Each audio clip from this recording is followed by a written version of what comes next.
to stand up strong, face the truth about themselves, to understand what went wrong. I know we can find a way.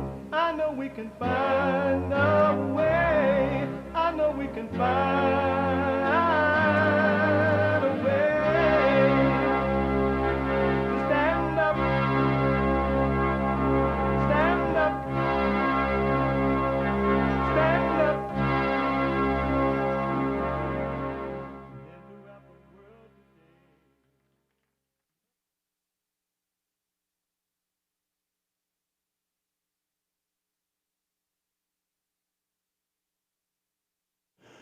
Uniting the races with truth instead of dividing them with lies. We're also rebuilding the family by rebuilding the man. I am Jesse Lee Peterson. Good morning. Hi, y'all. You can get involved by calling 888-7753-773, 888-77-JESSE, Jesse, Jesse. And my biblical question for this week: is life physical or spiritual? Is life physical or spiritual? An amazing question, right? Yes, Jesse, it is amazing. We have every way that you can watch and support the show listed on jesseleepeterson.com/show. jesseleepeterson.com/show. And if you're out and about running around, you just gotta, because we're here at 6 a.m. to 9 a.m. Pacific time, I heard around the world, so different time zone for different folks. And you just wish you could just sit and watch it, but you gotta run around. You can listen on your phone as it is happening by calling the listen line on Talk, and podcast, right? But listen on your phone by calling the listen line on Talk Stream Live at 605-615-4131, 605-615-4131. And to donate and have your comments read out loud, go buy me a coffee. Buy me a coffee.com/JLP Talk or Bond JLP Cash App. Bond JLP Cash App. Amazing. And we're going to catch up with your Superchats as well. It is Tuesday. And Tuesdays are amazing because it reminds me, at least, of the good old days when America was amazing. Tuesday is Country and Western Tuesday. All my thoughts, well, they've all been lies.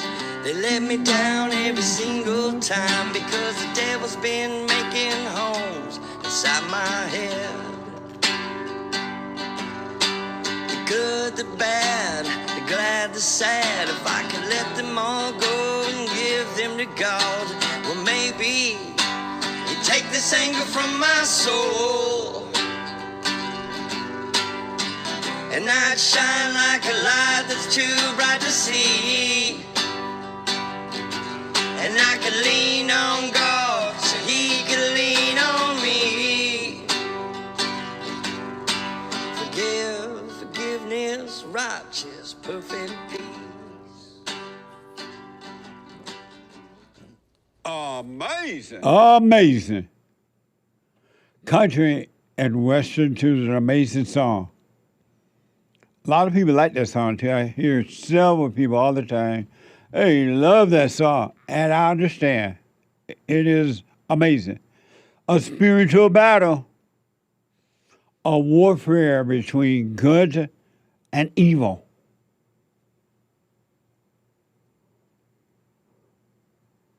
I heard this story. It's not my story. I heard this story. I may have mentioned this before. So what I'm about to tell you, not my story. I heard someone else say it, and it made so much sense about reality and life itself. Earth. By the way, Earth is not heaven. And man is not God. But I heard this story, and it made so much sense about this bat cage. And this bat cage was deep, dark, way deep down in the cave. And down in that cave is nothing but darkness. I'm not able to tell the story the way I heard it, but it was interesting. I'll do my best. I'm black. You're black. And in this stage was nothing but darkness. And as you know, bats cannot see. And so they live in a dark night cage all the time. And then when they do come out of the cage, they come out at night. Only at night, because they can't see in the light. And so in this cage, there were thousands of bats fighting over each other, running over each other, yelling at each other, crashing into each other, just carrying on in this dark cage.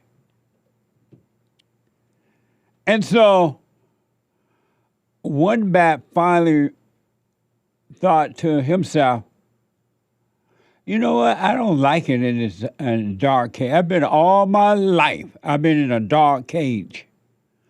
And it's just miserable in here. I don't want to be in darkness all my life. Only time I go out of this cage is in darkness. I still can't see. And this bat realized that the runner of the bat cage, the president of the bat cage, and the government of the bat cage, and the preachers of the bat cage, the religious people, they wanted it that way. Because all of their lives, they've been told that there's only darkness. This is all you have. You got to stay in this cage. You can't see. And so this bat decided, I'm going to organize. I'm going to tell the people there has to be something better. And I'm tired of living this way. I just don't want to do it anymore. I want out of here. So the bat called together a meeting inside the dark cage, down in there, way down in there. And he said to the people that showed up to the meeting, there has to be a better way. There has to be another way. I'm tired of living in darkness, aren't you? And some of the people say, yeah, I am too. I've not seen any light, and I'm miserable living this way. And then some of the people at the meeting said, oh, no, we can't leave here. No, they're not going to let us leave. They're not going to let us go to the light. Our friends are going to get mad. Our family members are going to get mad if we try to go outside to the light during the day. We're going to lose relationships with everybody. Some people are carrying on about that. They didn't want to lose their friends. They didn't want to lose anything. And then they felt like they were afraid that if they do try to leave, the guards of the city, the police and everybody are going to try to stop them. They are leaders. the civil rights leaders and everybody going to try to stop them, so they were afraid. But then this one bat that's organized is saying, he was like, well, those who wanna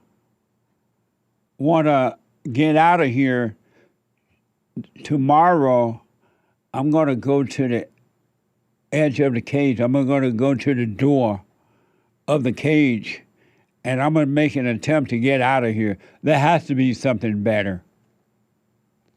I just don't want to live in darkness anymore. I want to see. What? Cave. Not cage. Cave. C-A-V-E. They live in the dark. Cave. Bats living in a cave. You know how bats live in a cave, right? They can't see. So they stay underground, then they come out at night and fly around. And so the organizer of the bats said, all those that want to try to get out of here, let's make the first attempt tomorrow. Let's go up to the door of the cave during the daylight and see if we can get out of what's going to happen. And so the next day, a few of them, afraid, shaking in their boots, didn't know what to expect, worried, just didn't know what's going to happen. They didn't know if they were going to be stopped along the way by the other bats who were jealous that they were trying to leave, who was envy that these people tried to get out of here. I can't believe you want to leave. You trying to stand up for yourself? You trying to be a individual? They were jealous. And they were afraid that these people would these bats would try to stop them too.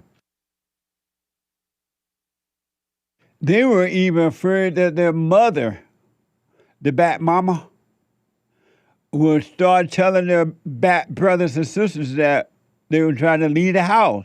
They ain't gonna leave mama. Can you believe they ain't gonna leave me? I had them. I took care of them. Now they want to leave. They want to go into the light. They want to be independent. And the bat mama built an army because she didn't like the fact that the adults were trying to get away from her. The bat mama. And so the next morning, shaking in fear, because they didn't know what was going to happen or what to expect, the daylight came, and they went up to the open of the cage, the cave, C-A-V-E, cave. And when they went up there, they got right at the edge of it, and the sun was bright. And they kind of looked out, and they saw this light, and they're like, no, that hurt. That light hurt. And they ran back into the cage, the cave, because the light was too bright. And they were like, see, I told you that light too bright.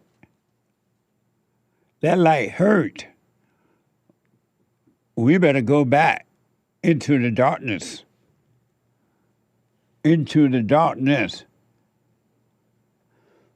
But this one, so they went back a little bit because the light did hurt. And so they went back. And then the organizer of the bat who said there has to be something bad, I'm tired of living this way, I got to get out of here. He said, well, I'm going to go back tomorrow and try again. I don't know what's going to happen, but I'm going to go toward that light one more time and just see what happened. And so the next morning, he got up and he asked those that had gone before, y'all want to go? And then Lil Joe and Mary Ann and Sue Lee said, I'll go, yeah, let's go and see. The rest of the people they're like, no, that light was too bright. I prefer the darkness. And so 2 or 3 of them went back with him the next day. And then the light was all bright again. It was just hurting. But they went a little outside of the darkness into the light. And the light felt warm. And it didn't hurt as much anymore.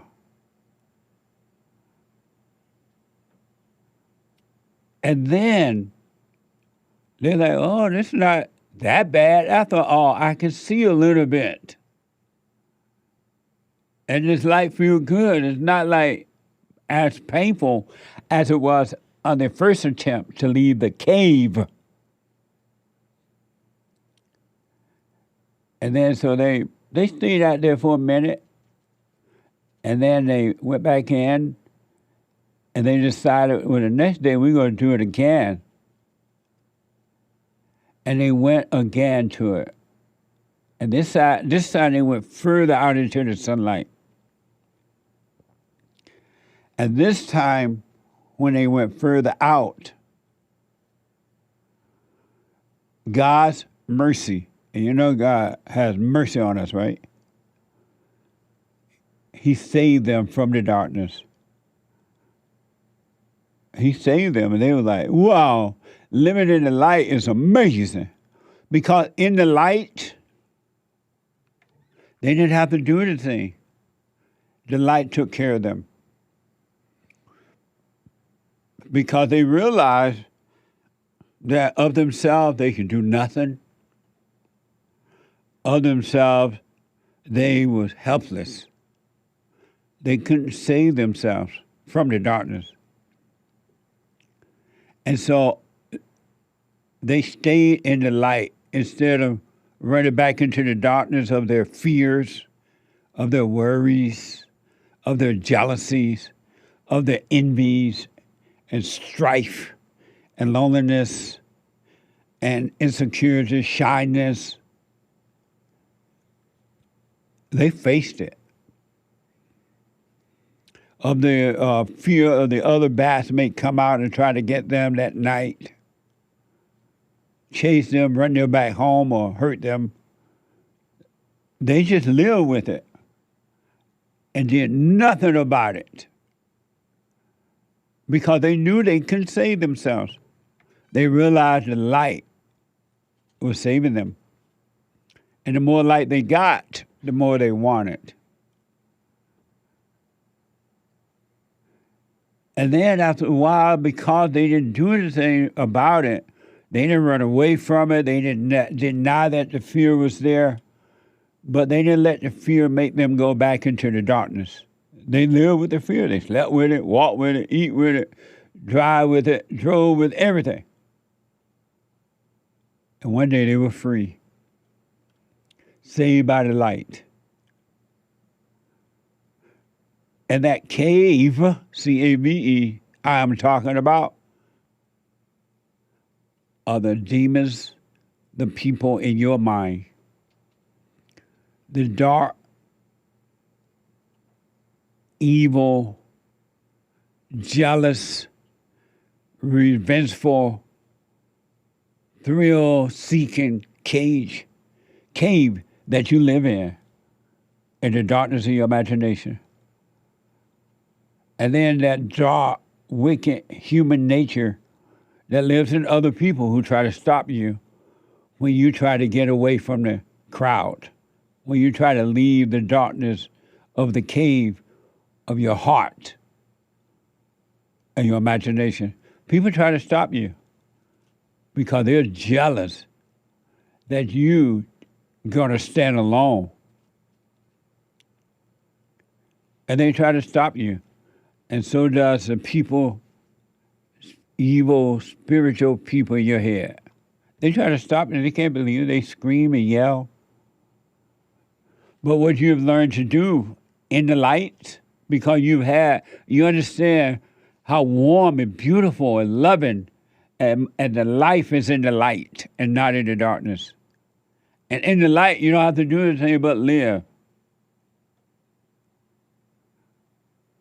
It's kind of like driving down the road when you're driving a car or something. Have you noticed that, unless you're high, but have you noticed that when you're driving, you have a natural ability to be careful, to watch the roads, to watch the red lights when they go from red to green? You have a natural ability to be aware. Have you noticed that? When you're walking down the road, well, most of the time you don't now because you're in your cell phone, but before the cell came, you are naturally alert for the most part. Now that you're in the light, without knowing that you can't do anything about the darkness, you got to practice being naturally alert at all times. Be aware where you are and what you're doing, like you would if you were driving, or you're on a motorcycle or a bicycle or something. You have a natural God-given alert thing that keeps you present, right? You got to do that with your, become aware of those thoughts. Become aware when you're shy, or when you're afraid, or when you want to run away from a situation. You got to face it. And just be aware of facing it. Be aware of it. That's all you do. And the light will take care of it. The light will make you free.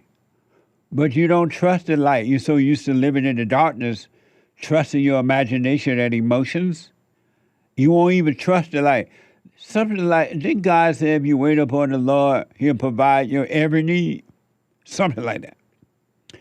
If you wait upon Him by not trying to save yourself from the darkness, He will do it for you. Even if you go out there and make an attempt, and you have, you know what, I'm going to do this. I'm scared, but I'm going to do it. And then you like, oh no, I'm going back in. And you realize you went back into the dark cave of your imagination. And you're like, oh no, I don't like the darkness as much anymore. I'm going back. His mercy will take you back, just like that, because He does the whole thing against you. So that's why when you go in and out of thought, just come back to the present. Don't judge yourself. Oh, I went back. I can't get back. I'm this and that. That's not true. If you want to come back, you can. But the whole thing about the bats in the cave is the human beings on earth. Your family members, your so-called friends, your job friends, or whoever, your marriages, your children, adult children, are bats living in a cave of their imagination and living in darkness. The beauty is the battle has been already won. It's been fought and won, and you don't have to live that way anymore if you don't want to. You can live in the light of love by admitting, you know what, I'm in a dark cave here. I'm in prison too.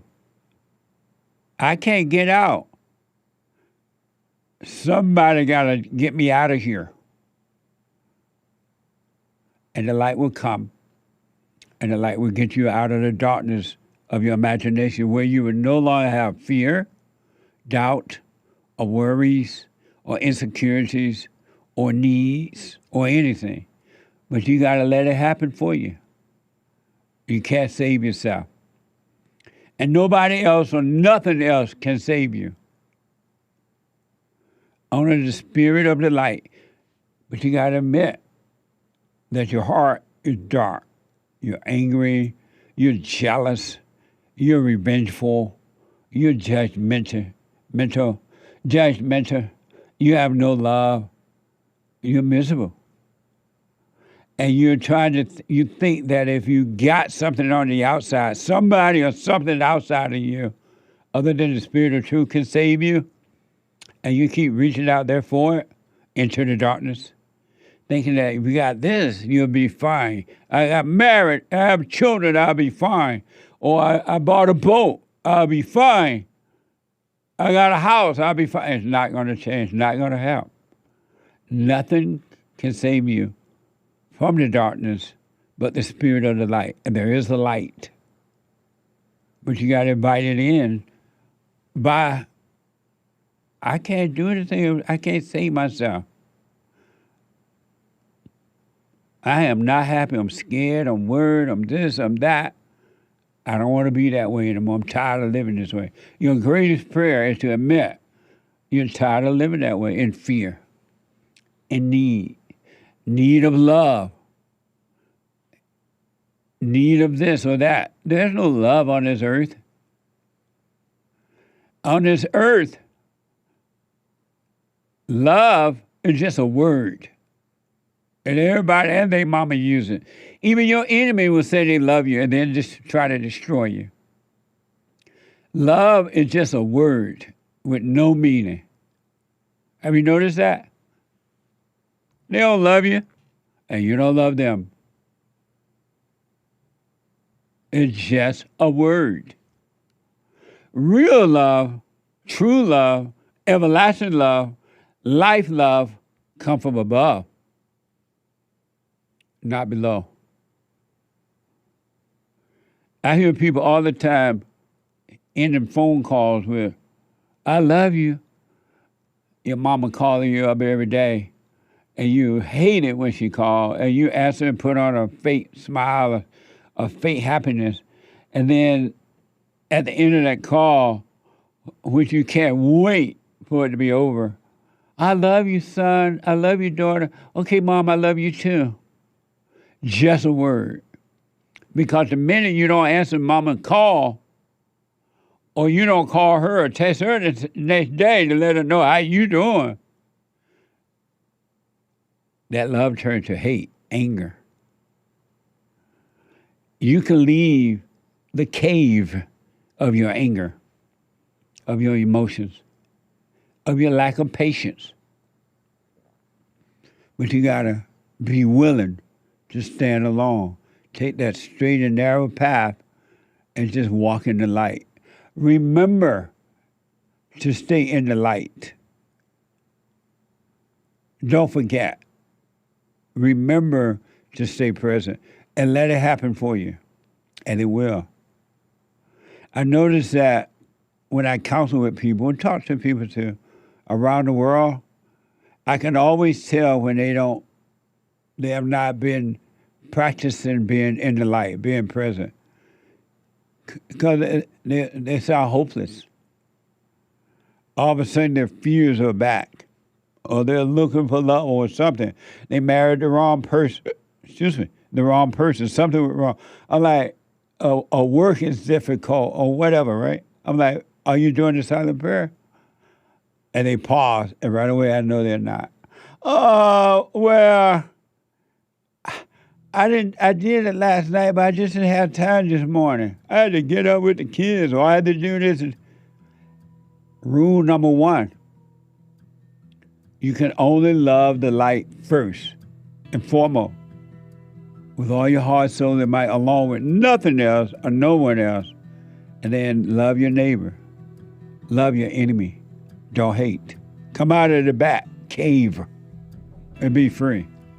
You need love. If you don't have love, you have nothing. 888-7753-773. Quick break. Back in a moment.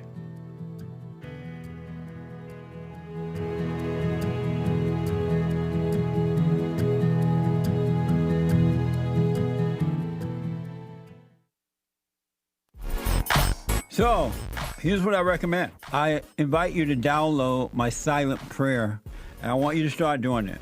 You just download it, get the points of how to do it, and then after a while, you just do it on your own. It's going to point you in the right direction that your life will be returned to you from God. He will give you your life back because anyone and all people who has anger, they're not themselves. You are the person that you are angry at. That's why it's so important to get to know yourself so that you can see who you're angry at. And if you're doing the hooping and hollering prayers and things like that, some people get up, oh, praise the Lord, hoop and holler, bless my mama, bless my daddy. Continue to do it. Do both. You will see if you want to stay with the hooping and hollering or do you want to be still and know God. So my gift to you, no charge, at rebuildingtheman.com/church.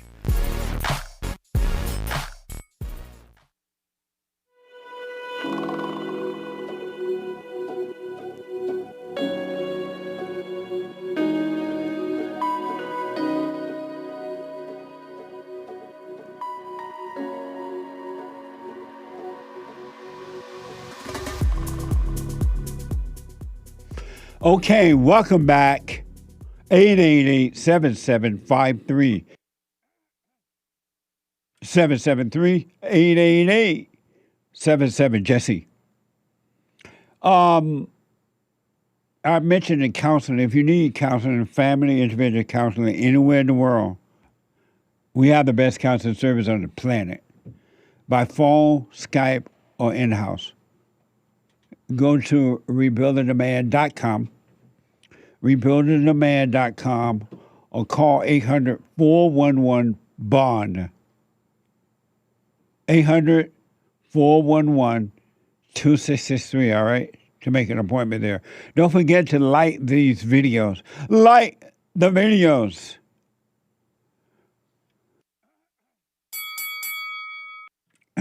The Men's Forum, this Thursday night of this week. It is the first Thursday of the month.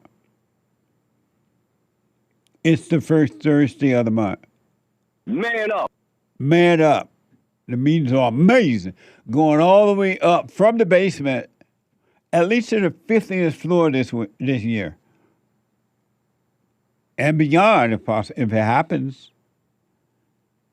And one other quick reminder, we have a brand new newsletter coming out. It's about to hit the mail next week, I believe they told me. If you like a free copy of the newsletter, you can sign up at rebuildingtheman.com/subscribe. rebuildingtheman.com/subscribe. All right? Amazing.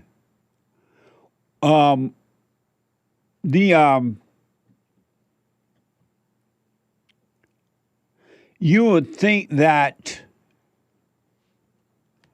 every American citizen would want to make sure that when you vote, you show ID, you prove that you're an American citizen, and you vote, and then you vote.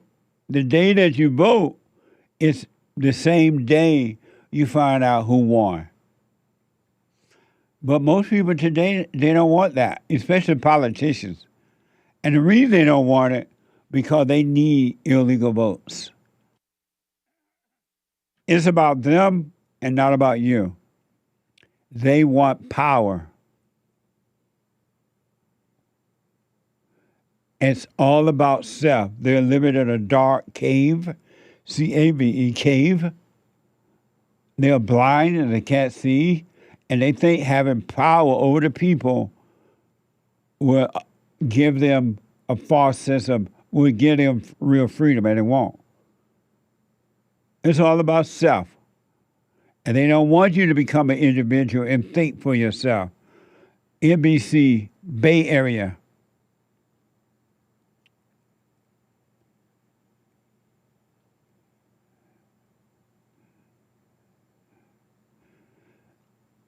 In a 5-4 decision, the court ruled that states may count mail-in ballots that arrives after election.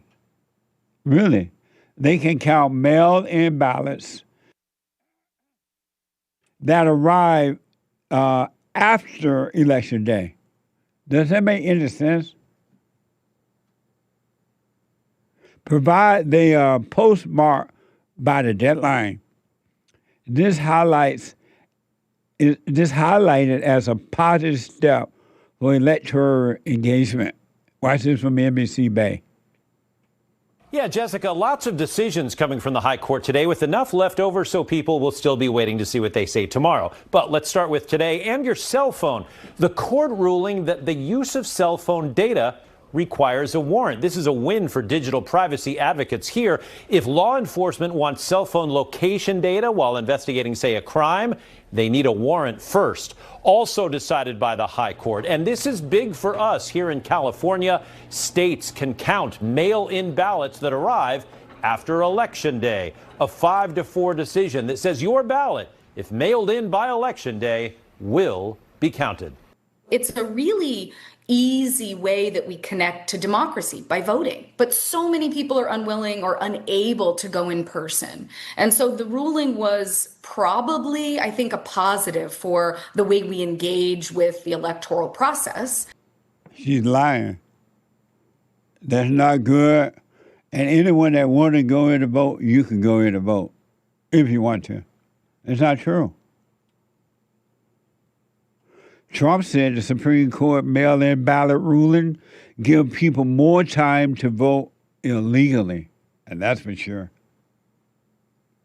Buckle up. A monumental day on tap at the Supreme Court. The justice is set to issue their final opinions of the term, expected to include closely watched decisions on birthright citizenship and transgender athlete bans. And it all comes after the High Court handed the Trump administration a loss on mail-in ballots, which the president says makes the Save America Act more important than ever. Watch.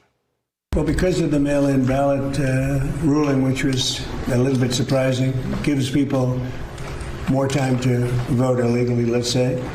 But the SAVE Act is even more important, and that's the right. You have to be a citizen of our country.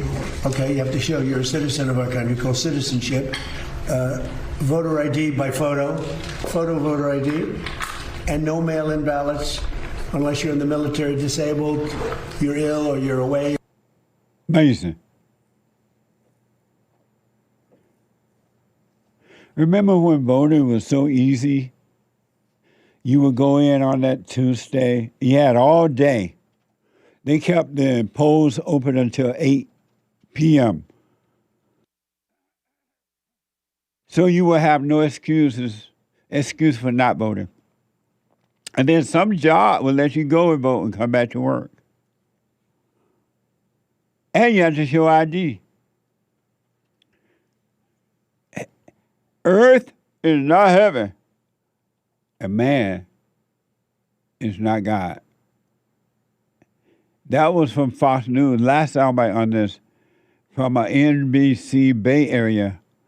In a 6-3 ruling, permit the president to fire federal commission a woman by the name Rebecca Slaughter, but they prevented the president from firing the Federal Reserve Governor Lisa Cook. I wonder why. Watch this from NBC Bay Area.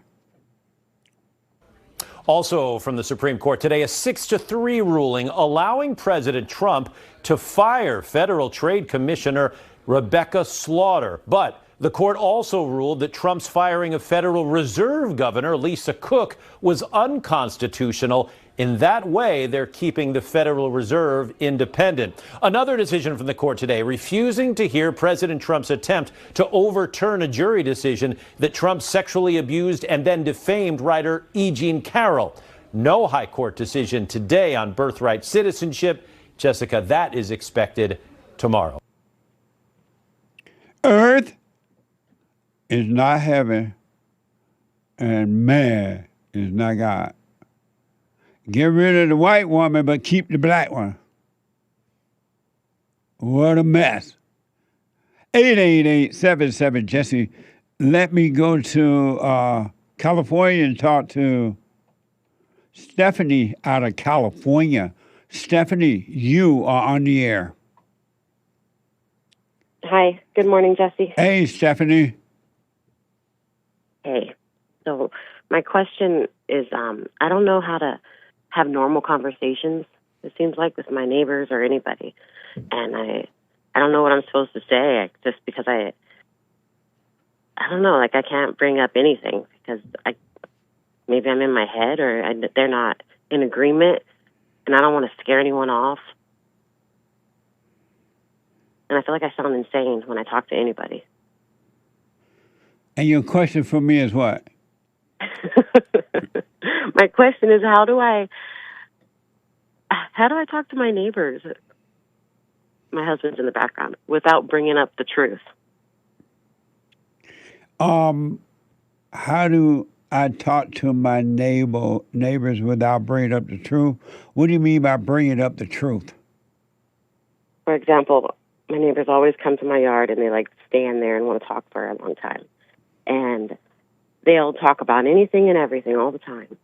And this woman was talking about how she feels her dad, he's dead, and she feels him like with her.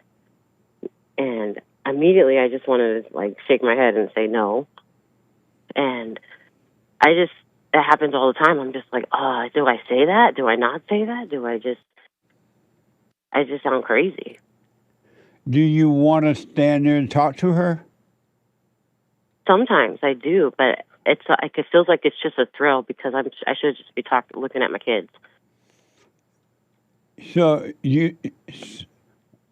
are there times when you don't want to stand there and talk to her? Yeah, after just a few minutes. And then what do you do when you don't want to stand there? I kind of look at her. I just stare at her for a while. Like, is she gonna leave? But why don't you just leave? I have to go. Why don't you just say, I have to go? You don't have to stand and talk to her. It's because I'm in my yard, I guess. But because I'd have to tell her, go. You got to go away now. But why can't you tell her that? I don't know how. You just said it. You just said it. You just said I gotta go. You gotta go now. What do you mean you don't know how? I don't understand. Okay, I want to say that, but I don't want to be terrible to her. I feel like it's kind of. You're right. It's probably just what I just need to tell her. What? Maybe that's what I need to tell her then. Okay. No, but what's wrong with you saying you got to go now, or I got to go, or something? What's wrong with saying that? It feels like I'm being rude. Like I'm. Which is worse, standing and having a conversation with someone that you don't want to talk to, or standing and having a conversation with someone, or leaving from that person, which is more loving? It'd be more loving not to resent her and just tell her goodbye. But why don't you do that then? I think part of me wants to just have I want to have a conversation. I want to talk about Trump. I want to talk about how she's a daughter of Satan. You want to what now? I want to talk about how we're daughters of Satan, our stepdad Satan. I want to talk about other things. And why do you want to have that conversation with people that don't want to hear that? Because I don't know if they want to hear it. But then why don't you have that conversation if that's what you want to do? I'm really confused. I don't know what's wrong with you. I don't know what's wrong with me either. Why don't you have that conversation if that's what you want to have? I did tell her. And she didn't agree. And I can feel my whole body was like shaking, and I turned red. And then I came back to the conversation, and she moved on. Like she just bounces to topic to topic. But when I told her that I think all the boys are sons of God and all the girls are daughters of Satan, she was like, "Oh, well, I'm a good person." And then it went on to another topic. But I just like. So you did say that. You did say that to her. I did. And what made you say it to her? Because that's all that goes through my mind when I see her. She's like, she's just a walking red flag. Meaning what? Meaning the minute she met me and my husband, she's like, "Oh, I'm divorced. If I'll keep him in check if you need my help, and I'm watching your husband, make sure he's on his P's and Q's." And just like everything she says is like, "You're crazy."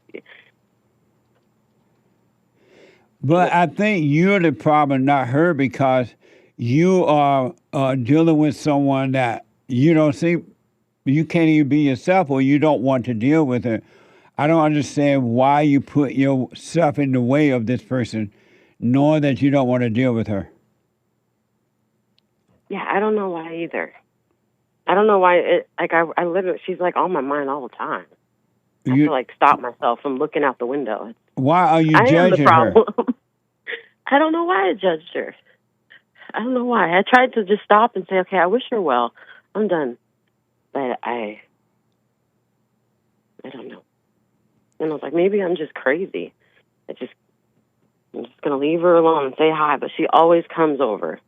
And I'm like, okay. Because you always make yourself available. Okay. Why do you make yourself available for her?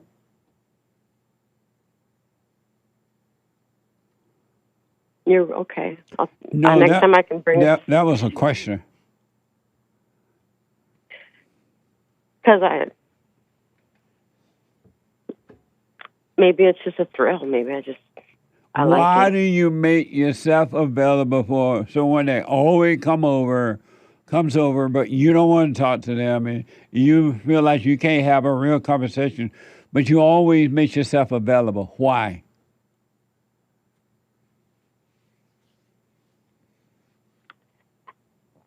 I don't know. Maybe it's because I feel a little. I don't talk to anybody. I'm just with my kids all day. But I don't know why. Maybe I'll go in the house next time. Because she's like... Why do you make yourself available for someone that you're judging?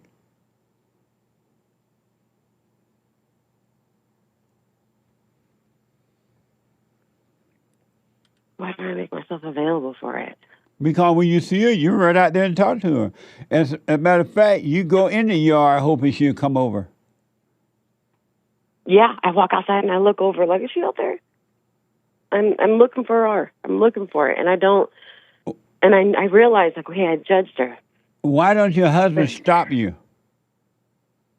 I asked him that the other day. I was like, how come you didn't tell me that's enough? And tell me go in the house and cook or something? Why'd you let me talk that long to her? But it's not his fault that you're doing it. It's your fault. You want it. I know it's not. What's wrong with you, Stephanie? Jay, what's wrong with her? She's so relatable. Relatable? Yeah. People being in her head about conversation, talking about whatever you want to talk about, not wanting to talk about whatever the topic of conversation is, not knowing how to end a conversation. It's funny. Oh. Because it's relatable. But she put herself into that, though. Right. And then she's judging the woman because Stephanie believes she got the truth, and this woman doesn't have it. Oh, yeah. And so she want to put herself out there so she can prove to this woman she has the truth, and she doesn't. And if not, she's going to judge her. I think she could totally keep it to just a few minutes. If she wanted to. Yeah. And that would be, like, perfect. What do you say to that, Stephanie?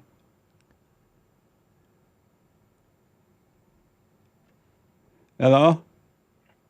Yes. What do you say Can you hear me? I can now, yes. What do you say to that? I say, okay, I'll keep it real short and get out of there. Not, like, necessarily real short, just as many minutes as you want. Can I ask you one more question regarding the same woman? Yes. Well, she, like, comes over and brings books, and she's, like, wants to hug my boys, the kids, and tells them one day we're going to be playing this game and all this dumb stuff. And I don't even know what to say when she's like, come here, come give me a hug. And I know that's bad because I should be able to protect my kids. Do you want her not to do that? I do. I want her to not to do that. Why don't you tell her then? Why don't you tell her? I'm just like a coward. I can't even say it. Well, then suffer. What?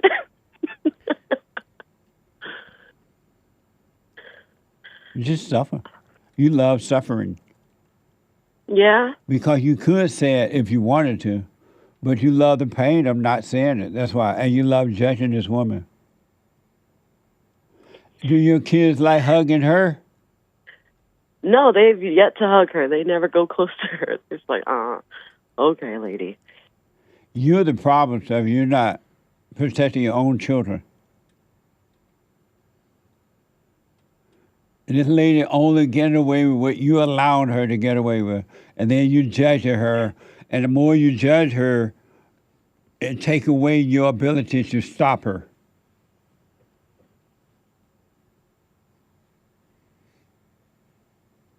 If you love this lady, you would tell her no. Don't bring books. Don't hug my kids. If you loved her, you would be honest with her. You don't have love. I know I don't have it. I know. It's why I called you. Are you working on dropping your anger and stuff? Yes, sir, I am. Have you forgiven your mother? Yes. You told her? I did. I told her. Are you doing the silent prayer? I am. I do it every night. And so the nights don't last as long as the morning ones. I do the morning one. So then why don't you speak up?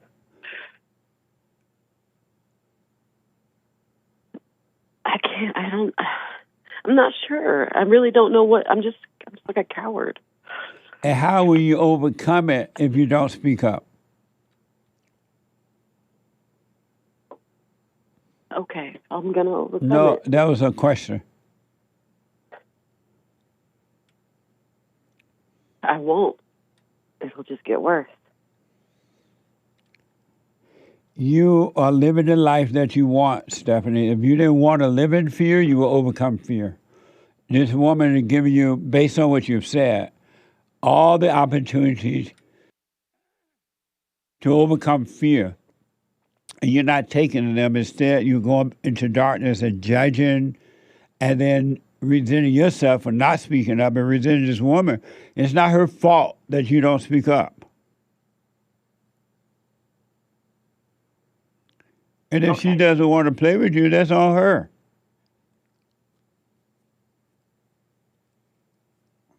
And she knows that you're weak because she sees you're not standing up and saying no. She can take up much of your time as she want. She can play with your children if you want. And you're doing nothing. She knows that you're weak. Yeah. I can see that, yeah. I can totally see that. Well, just suffer until you're ready to overcome. I appreciate it. Thank you. All right, I got to take a break. Call me again. Let me know how it goes. Okay, thank you, guys. Have a good day. All right. I got to take a break. The hate news, not the fake news. I'll be back. 2 more hours to go.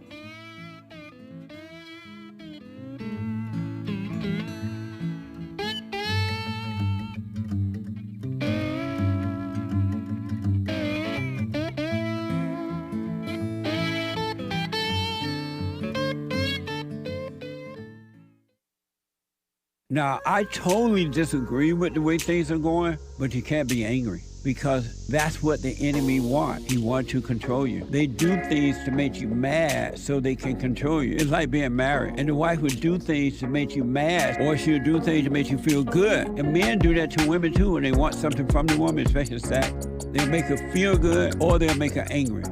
And the woman's gonna have to say, you don't want to be angry. You want to speak up. You want to disagree with what's going on. It's wrong, but do not be angry. Then you won't have fear. You won't have doubt. You won't have worries. You'll be able to see, but you got to stay away from anger. That's why you must forgive your mothers and your fathers so that you can overcome the spirit of anger. It's a spirit and it's wicked. Nothing good in anger because it has no love, folks. You need love to defeat evil. And love is not a weakness. It's a strength. It's from God. It's His nature.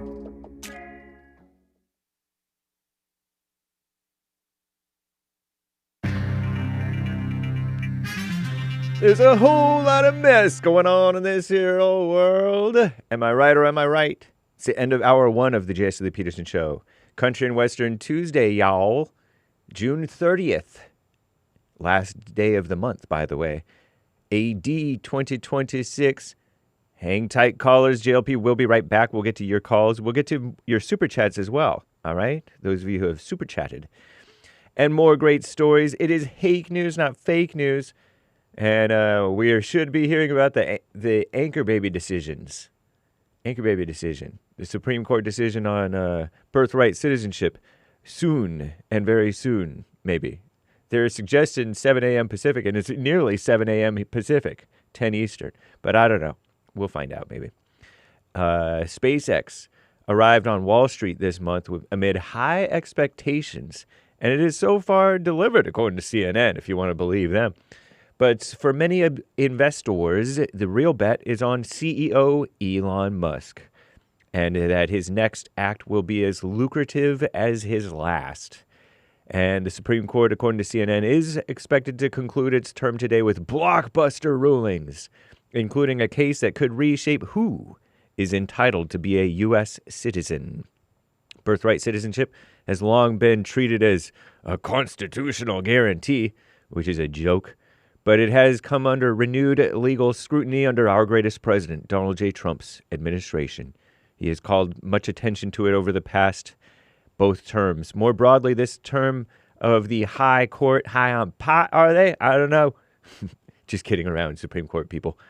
Bad joke, perhaps.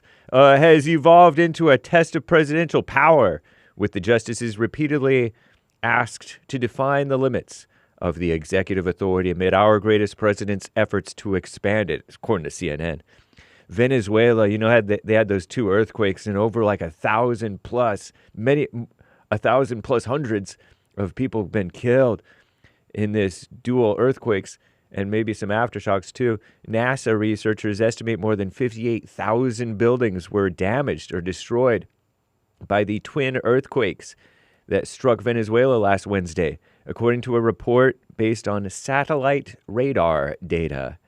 The disaster, and it is a disaster, has also left hospitals stretched beyond capacity, with the death toll now exceeding 1,700.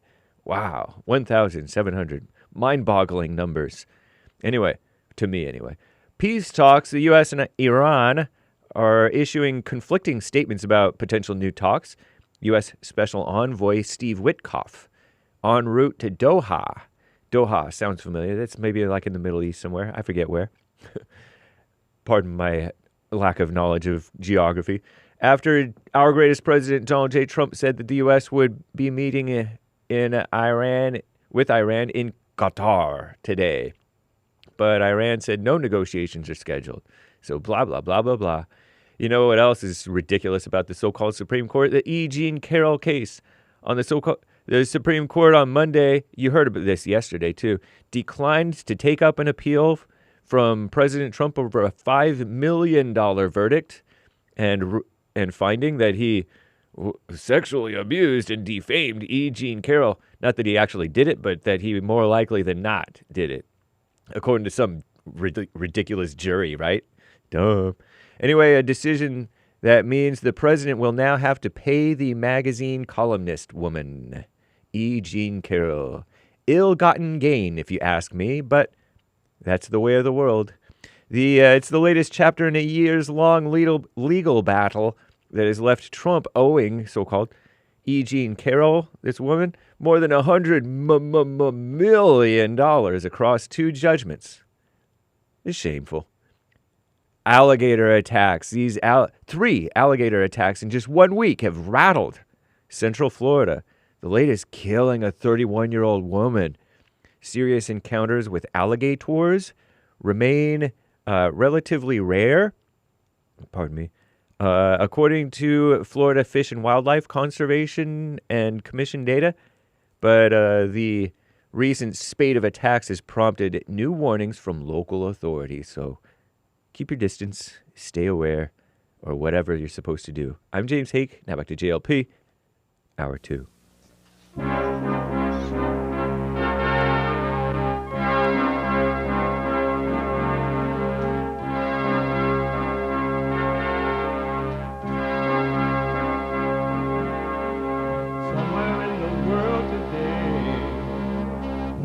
got to stand up strong. Ain't the truth about themselves to understand what went wrong. I know we can find a way. I know we can find a way. I know we can find a way to stand up, stand up, stand up.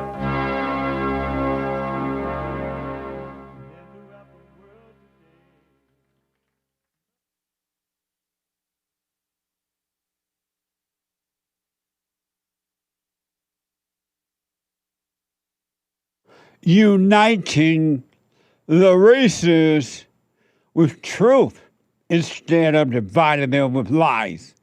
We're also rebuilding the family by rebuilding the man. I am Jesse Lee Peterson. Good morning. Hi, y'all. It's Country and Western Tuesday, and you can get involved by calling 888-77 53773 888-77 Jesse Jesse Jesse. And my biblical question, a juicy, is life physical or spiritual? Is life physical or spiritual? For those men and women who want to wake up, know thyself, and then you shall know the truth.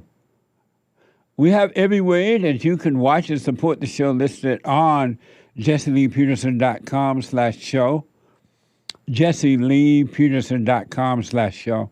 And if you're running around, you just gotta run, but you would love to listen to the show as you're doing whatever it is that you're doing, you can listen on your phone, podcast, and listen on the phone by calling the listen line on TalkStream Live at 605-615-4131. 605-615-4131. And to donate to have your comments read out loud, go to Buy Me a Coffee. buymeacoffee.com/JLP Talk or Bond JLP Cash App. Bond JLP Cash App. It's Tuesday. And every Tuesday is Country and Western Tuesday. Bring back, oh, bring back my country to me. Bring back, bring back my country to What me. the? Who let the dogs out? Amazing. Amazing. Amazing. A spiritual battle. I want my country back. America. Sweet, sweet, sweet America. Let me go to Justin out of Ohio. Justin, you are on the air. Jesse, how are you doing, sir? All is well. Good, good. Hey, so I have a question for you when it comes to Christian denominations. What is it with these Christian denominations? What is your opinion on them, or should we just be non-denomination and lovers of Christ? When you say what is it, what do you mean? Like, what's up with people claiming this denomination or that denomination? I don't believe in the different denominations, specifically Catholicism. You know, they put the papacy above all else, and, like, you got to go through the Pope to talk to Christ, and they're praying to Mother Mary. I just think that we should all love Christ and live in Christ. You don't need to be a specific denomination. There is no single denomination that's better than the rest. You can live in Christ through all of them. And why do you believe that? Because Christ is available to all of us. The Holy Spirit is within us. But what I'm asking, why you don't believe? Are you saying you don't believe in denominations? That's what they call, right? Yeah, they call them denominations. And- I consider myself just a follower of Christ, a lover of Christ. I don't do the denomination thing. And what do you mean you're a follower and a lover of Christ? I love Jesus, and I love God, and I live for Christ. And how do you know you do that? I don't know. God tells me so. What do you mean? I just feel it. I can feel the Holy Spirit in me, and I follow Him, and I listen to Him. And what does the Holy Spirit feel like? It feels like peace. Like pee? Peace. True peace. Oh, peace. Internal peace. Oh, but there's no feeling to the Holy Spirit. Yeah, it's euphoria. It's just peace. You're just flowing. It's like flow state. Oh, okay. Well, religious. Yeah, I come from Catholicism. Religion. I come from Catholics, and they swear that the church is Catholicism and the Catholic Church because it roots back to Jesus. They say Jesus created the church, and they just put papacy above all else. And I just try to tell them, the Holy Spirit's available to all of us.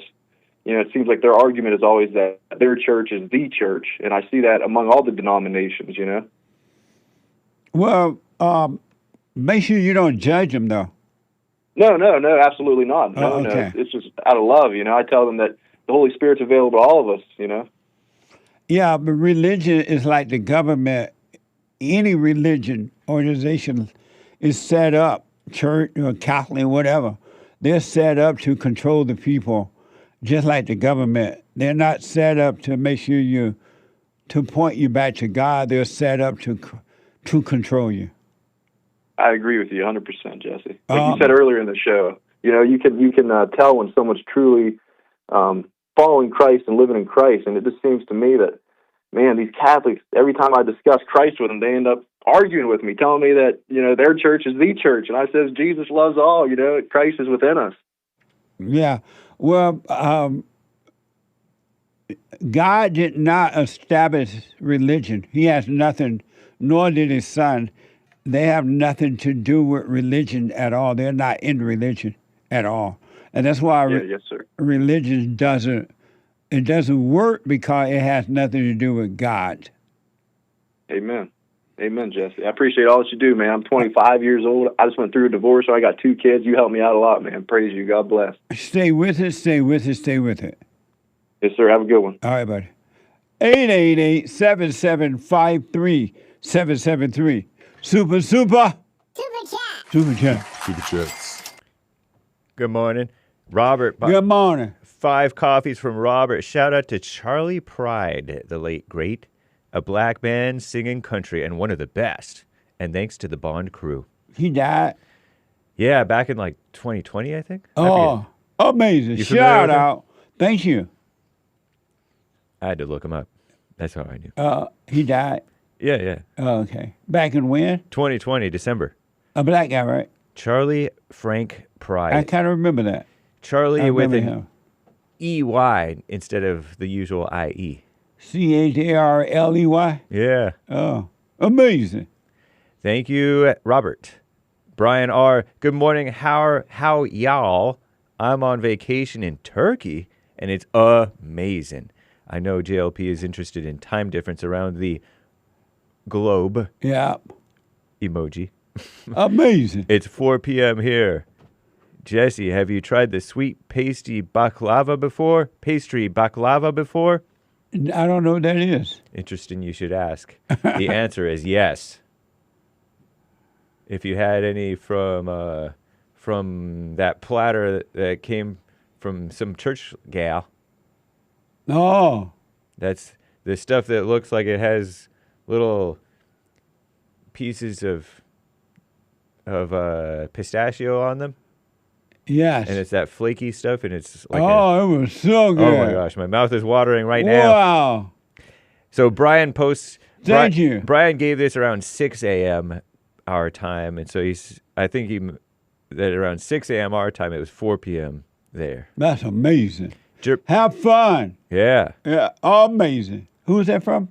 Brian R. Thank you, Brian. That's amazing. Jermaine, this is for Jesse's storytelling. Amazing. Thank you, Jermaine. Amazing. Argo Lunas, no message. Amazing. Thank you. Little Lemmy raided the stream over there on Rumble. Shout out. Shout out. Very cool. Amazing. Half Black Tony says, shout out Jesse. Stick with it, stick with it, stick with it. I will. And you stay with it, stay with it, stay with it. And thank you for your support. Ryan Z, a very generous 50 coffees. Jesse, thank you. The more I am still and the layers fade, I see it. It is ugly and hard to describe. I am fully aware of the evil in me at all times. The ego pain is real, and I love it. Right on. And stay with it, because the fact that you can see it, that means the light is shining on the darkness, and the darkness is going to scream and yell, and who will I be if I don't stay? Who will I be? And it's all like you, and it's not. It's going to cry sometime. It doesn't want to leave, but you just watch it. Watch those dark bats disappear. Amazing. Stay with it. Thank you. ADHD 777 asks, you have a favorite country singer? Nice shirt, Jesse. Thank you. Amazing. And he was asking about if you have a favorite. My name is who? Johnny Cash. Hi, I'm Johnny Cash. Amazing. That's one of my favorites for sure, even though he's dead now. Rest in peace. May his soul rest in peace, but yes, that's one of them. There are others, but I can't think right now. I just learned about Waylon Jennings, who I didn't know he wrote the Dukes of Hazzard song. Oh, this is after your time. Waylon. Waylon. Waylon. A country western singer? Jennings, yeah. And he sang a song that somebody else wrote, Chris Christopherson, for Johnny Cash. That's what made me think of it. Oh, okay. And he's like, I love you, John. And Johnny Cash was like in the middle of some issue that he was going through. Oh, amazing. Nice. Right on.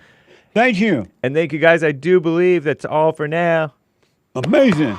Thank you. 888-77 Jess. I want to give you this. Apparently, in Texas, speaking of the Bible, and you know how they had taken the Bible out of the public school system a while ago now, but it's okay to have a Quran and anything but a Christian Bible. Breaking news. You see it? The Supreme Court has ruled that states may ban transgender girls from participating in sports at public-funded schools. That's from the NPR.org. So, boys, the Supreme Court has ruled that states may ban transgender girls from participating in sports at public funded schools.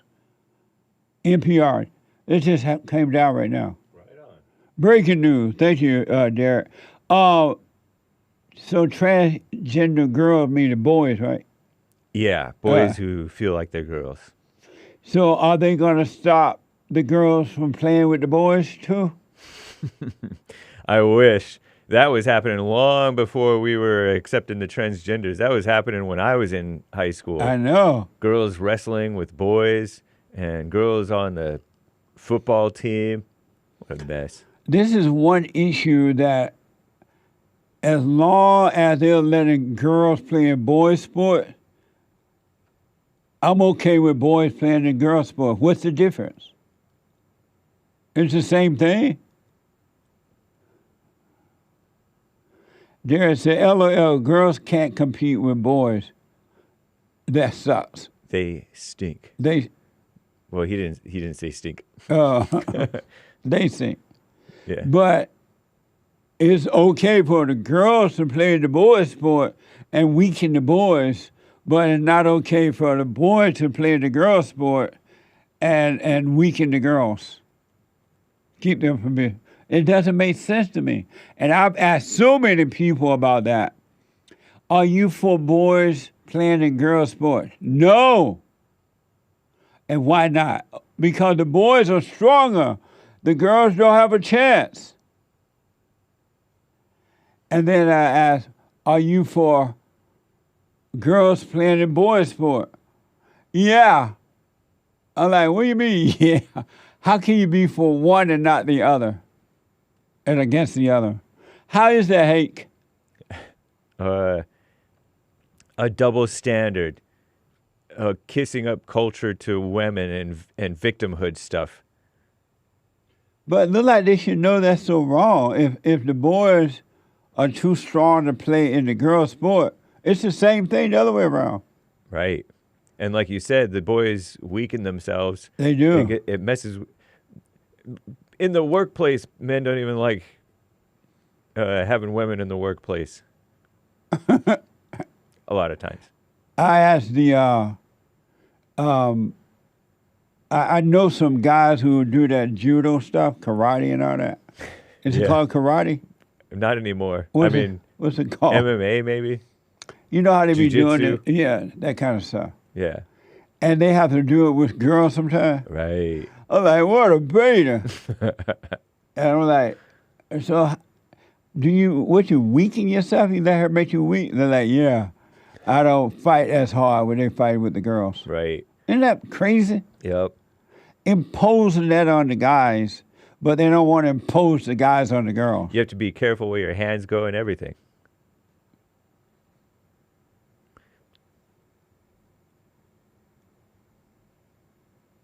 What do you mean?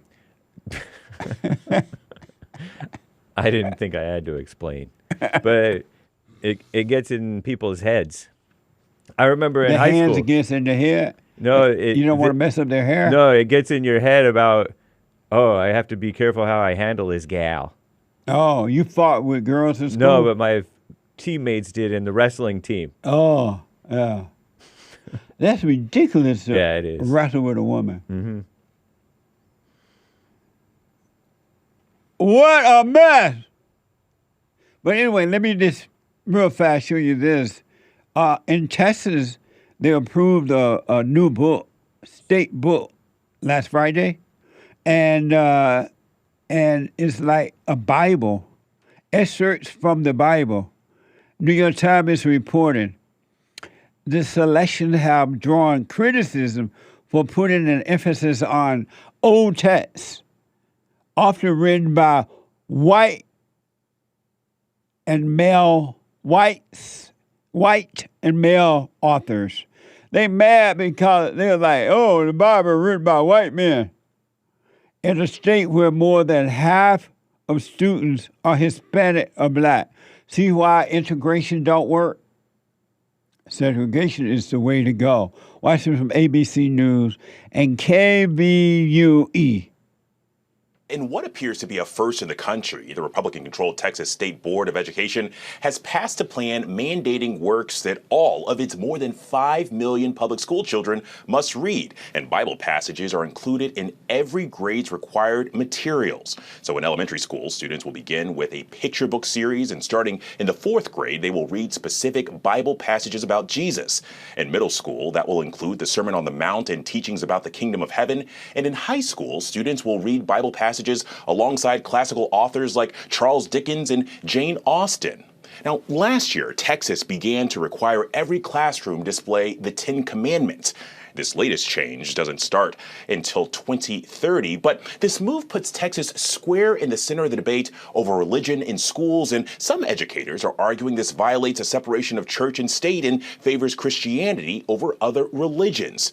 Some educators and board members have expressed concern that the books on the reading list sometimes conflict with the other things that the state requires these teachers to teach in their classrooms. We are simply giving them a mandated list, which I believe is unconstitutional, but regardless of what I believe, let's not take their autonomy away. Not only is it confusing, but now you have made it so difficult for a teacher to just read a textbook that could connect with their students in their classroom.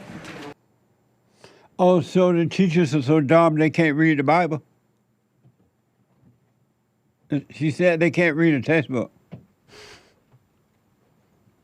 This is why you shouldn't put your children in public schools. Because the lady just said that now it's going to make it difficult for the teachers to read the textbook. Teachers can't read either.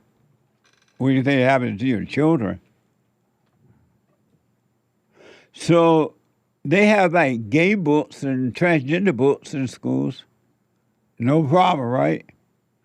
Would you rather have your children read a Bible, or would you rather have them watching this kind of stuff in elementary school? This is from Grok. Videos from Westport Pride Fest 2026 at an elementary school in Westport, Michigan. Massachusetts, my bad. Massachusetts, not Michigan. It shows a male drag performing in a yellow wig, bodysuit, and white boots. Would you rather them to be reading the Bible or watching this from X?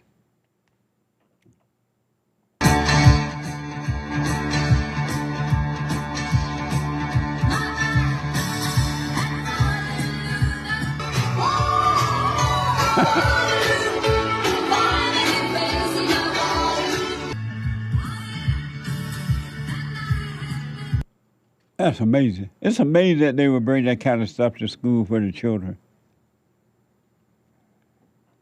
Nick like that Madonna. With the song or the drag queen? The song. I'm not dragging Madonna, as they say. Oh. I meant the music. Oh, okay. Well, man.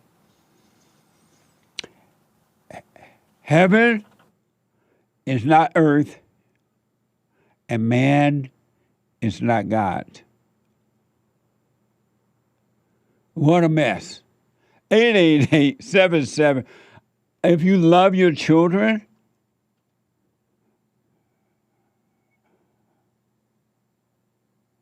you would not put them in a public school. If you don't love them, you put them in a public school. Really. And you don't have to put your children in a public school. You can homeschool them. If you don't have time to school them, you can find other homeschools. You don't have to do it.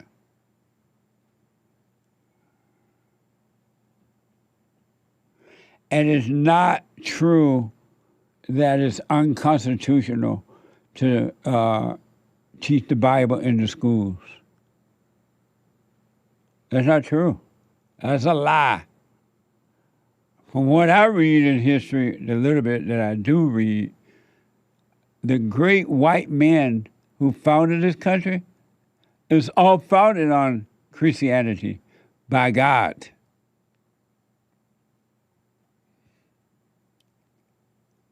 And that's what made the country so great. It's not forcing religion on anyone. You force that, you make room for the Allah Akbar religion. They can at 12 o'clock, they got to go pray. And right there in the classroom, they can get down and bow down to the ground for a few minutes or however long. Amazing. I want my country back, but it's not coming back. And I do recognize that. 888-7753-773. Let me go to, let's see here. A first-time call out of North Carolina. Ricky, you are on the air. Hello, Jesse. How you doing, buddy? All is well, Ricky. God's great, buddy. And His mercy endures forever. Oh, yes, sir. Most definitely. I'm living proof of that. 3 widowmakers, and I'm still here, still breathing. There you go. Anyway, I want to bring something to your audience's attention, and I hope I can get it out. Anyway, I see all these people out here trying to get a free ride off of their ancestors' struggles. You know, talking about my ancestor did this, so I should have the right to do this nowadays. And all I can think about is their ancestors are up there in heaven. Yeah, I said they're in heaven right now, looking down on their descendants, these clowns, and they're sitting here scratching their head thinking, I went through all these struggles, all this sacrifice, all these beatings, always going to sleep dreaming about the freedom that you have, but yet you're sitting here throwing it all away, trying to get a free ride off of my struggles. And also have a problem with a lot of people getting bothered by that N-word. I mean, you can't control a white man by calling him a racist, white supremacist, Nazi, sexist, misogynist, domestic terrorist, domestic extremist, because we've been living that since 2016. White people have been called that since 2016. And it's not breaking the white man down, but yet you call a black man a certain name. Oh my God, man, he's wanting to kill you, he's wanting to put you in the hospital. What I'm trying to say is you can control a black man by a word, but you can't control a white man by a word. What do you mean? Black What do you people mean can throw is that not? word away. What do you mean is not breaking the white man down? White people do have fear of speaking up. They're afraid of losing their jobs or everything if they were to speak up against what's going on in the country. Yeah. And I mean, But because isn't we see what happens. that breaking them down? Not really. Just making us stronger, making us more pissed off. But how are you becoming stronger if you're not speaking up? Well, I'm speaking up now. No, I'm saying not just you, but you agree that white people are afraid to speak up, right? Oh, yeah, they are afraid to speak up because we witness what happens to us when we speak up. Through Meaning the courts what? and through the mainstream media. What would happen? We get a harsher punishment, and nobody's there to defend. Even white people won't defend a white person when a white person does something wrong. Right.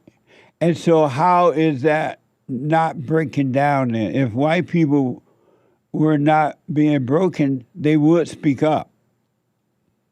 I don't look at it like that. I kind of look at it like we're being punished just for speaking up.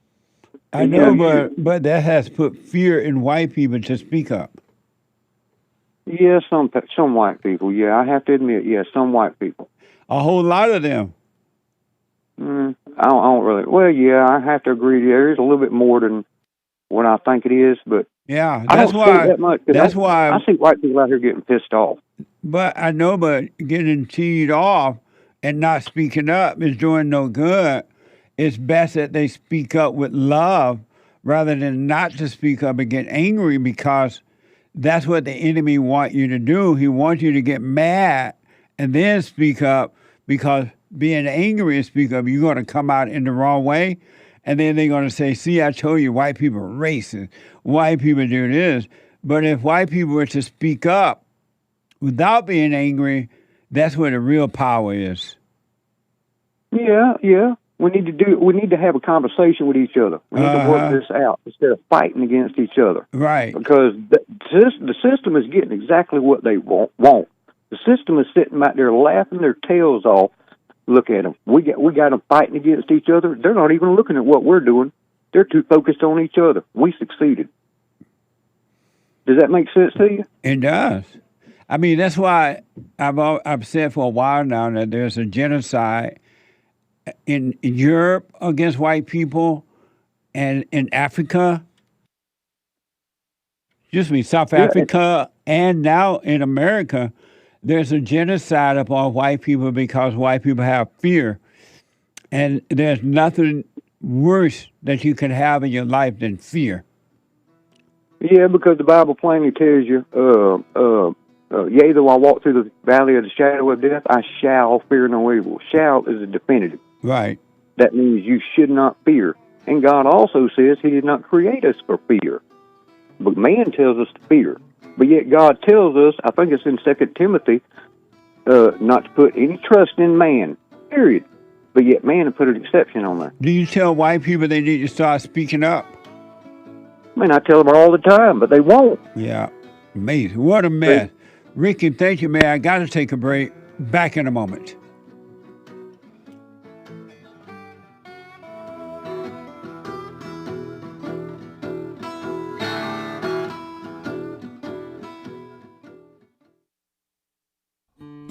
We have a counseling service, and I have to admit, thanks to God, it is the best counseling service on this side of heaven.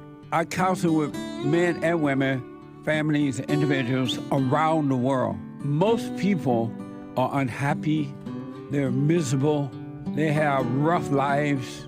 They're depressed, suicidal, young and old, of all races. I understand, I know why, and I do understand it. Because exactly what's happening in me is happening with everybody outside of me, inside of them. And I've noticed that with those who really, really, really want to understand, they will become it just like that, out of one counseling session. If you need counseling, you can go to rebuildingtheman.com or call 800-411-2663. 800-411-BOND. Best counseling service on this side of heaven.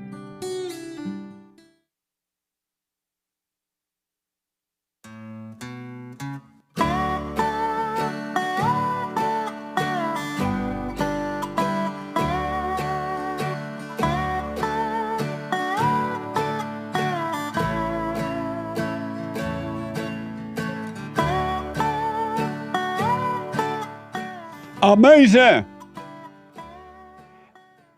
888-77-JESSE. Don't forget to like these videos. Tomorrow is Wednesday. If the Lord is willing and the creek don't rise. The first day of July. And as you know, July just feels white. We are celebrating 9 years, if the Lord is willing and the creek don't rise, of White History Month. July is White History Month. Isn't that amazing? So get your merch. Don't walk. Hurry and get your merch. We're celebrating 250 years of America. We have an amazing silver coin with my face on it. And it's real. So you get an investment and you're donating, helping us to help Bond. Watch this ad.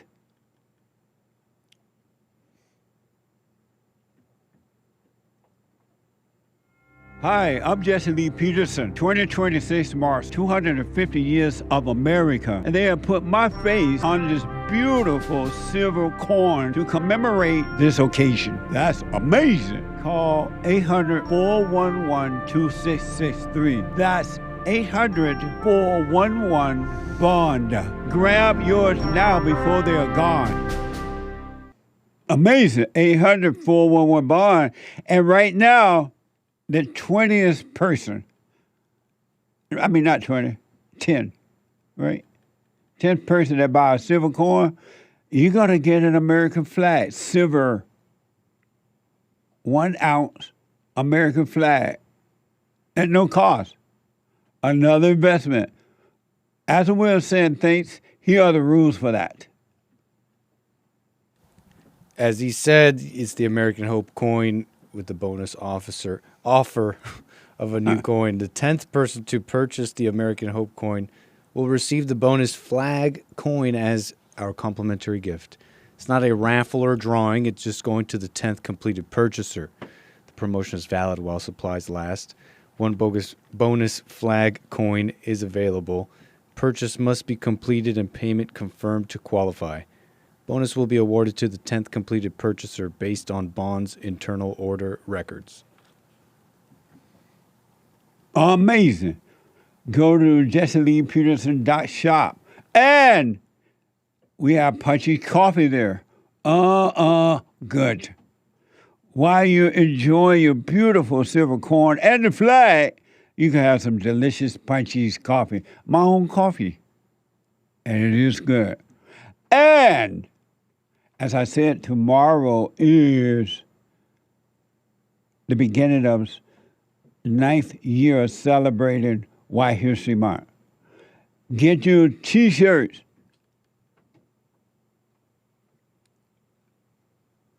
Check out my books. Amazing books. Check them out. 7 guaranteed steps, and all of them are amazing. I will sign them. And then your White History merch. July just feels white. Celebrate. They celebrate everything else. Why not celebrate White History? Since it's white folks who founded and built, with the help of God, the greatest country on this side of the planet. Of Earth. On this side of Earth. heaven, on this side of heaven. So we're celebrating. And then we have mugs and T-shirts and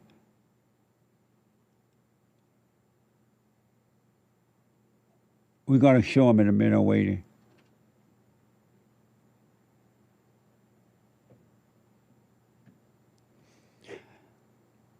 Mugs and T-shirts, amazing shirts. When she's crying, she's lying.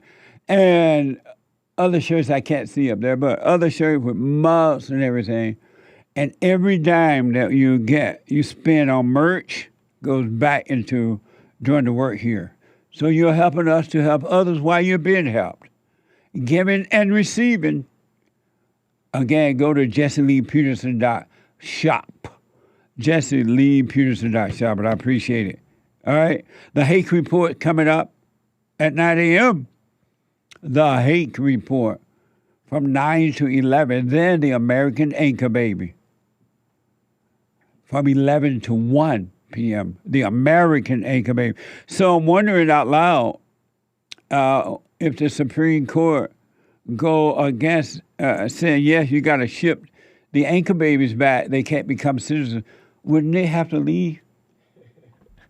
I don't know. We have to leave. He may be grandfathered in. But I think that Twitter looks Twitter. It looks like it's upholding Anchor Baby's status as a legitimate Anchor Baby American. Because he's older? No, I'm not just saying that. It looks like they decided. It looks like they decided. And what did they decide? Hold on. Because this is just random people making these claims. Oh, okay. I'll wait until So we don't have the get breaking news yet. We're waiting for the Supreme Court to make a decision. All right? In the meantime, let me go to South Carolina and talk to the first time caller, Victoria. Victoria, you are on the air. Hi. Hey, Victoria. Hey, how's it going? All is well. Nice talking to you. I'm a big fan. Oh, amazing. Thank you. Yeah. So, I was listening to your last caller. And I agree with what that we don't speak up enough. But I took a big step the other day, and I made a statement online, and it was pretty passionate, and I'm still surprised at myself at how truthful I was coming out and saying, but I had just been like a victim to the I wasn't allowed to speak in these chat rooms, and I just reached my end, my tipping point where I was like, okay, this is ugly, and no one's even doing anything about it. I don't even know how they're allowed to do this legally online. And have you always been afraid to speak up, even while you were growing up? Yeah, definitely. And why? As a kid or young person, why were you afraid to speak up? I just kind of felt like I was not allowed to. I had no right to do that when it came to racial things. And who made you feel that way? I think maybe the schools. The schools? Yeah. And meaning what? Well, it's just like when we would learn about like Black History Month, the way that it was taught, it made you feel evil, even though you weren't alive yet when it happened. Right. If you were white, Yeah. And then if you were black, it made you feel like, it made everybody just feel uncomfortable. And so that was the tone that was set, was if you stand up for say something, you're a slave owner now. What would your parents say about you not speaking up? When you would tell them, well, the school did a Black History thing, and I'm afraid to speak up. You're white, right? Yes. I'm afraid to speak up. What would your parents say when you would tell them about those things? My mom would probably be like, "Hell no, don't punch! Hell no, don't do that! I'll punch you in the face." She would say, "What now?" She'll tell me. She'll be like, you'll get knocked out. Don't you do that." Oh, and how about your father? Yeah.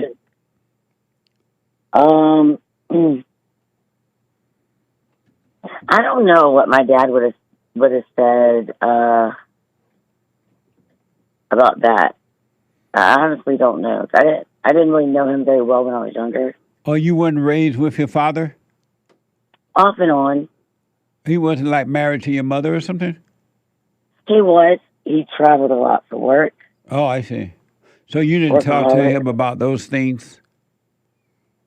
No, not. No. Oh, okay. It wasn't something I really thought about anyway.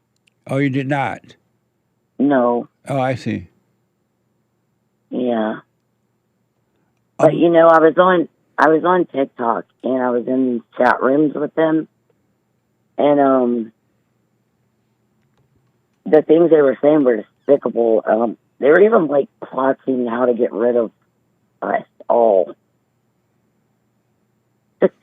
Yeah. It was crazy. They were talking about how to get rid of all the white people?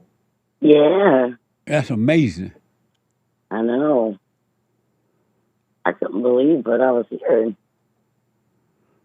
But, you know, if I had never seen you, you know, you opened my eyes a lot to stuff.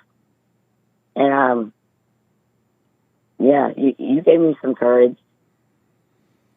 Well, you stay with it and just don't be angry. If you're not angry, you will have the courage to speak up when you need to in the right way. Just still don't be mad at what you see. And when you're not mad at it, you're not accepting it as a good. It's just you won't have the fear because you won't be hating what you see and you will speak up. And white people got to start speaking up. Otherwise, it's only going to get worse as it is in Europe and South Africa. White people under attack around the world. It's true. It is true. What a mess, Victoria. I know it. Well, Such a pleasure talking to you. It's good talking to you, too. I appreciate it. Call me again. I will. All right. Thank you, Victoria. All right. Bye-bye. Bye now. Thank you. All Bye-bye. Bye. 888-77-JESSE. Breaking news. The Supreme Court blocked President Trump's executive order from January 20th, 2025, whenever it was, that banned birthright citizenship for children of undocumented immigrants and even temporary foreign visitors, according to the New York Times. So anchor babies are safe and citizens, according to the so-called Supreme Court. Amazing. And Trump didn't get his way, which would have been the American way. Can he appeal? You can't appeal beyond the Supreme Court, I don't think. But like, except to God. No. But you know how sometimes people go to court and then they lose. Right. But then they go back, they appeal and go back again, and they may or may not win, but they go back. Can you do that in the Supreme Court too? Or once they make a decision, that's it?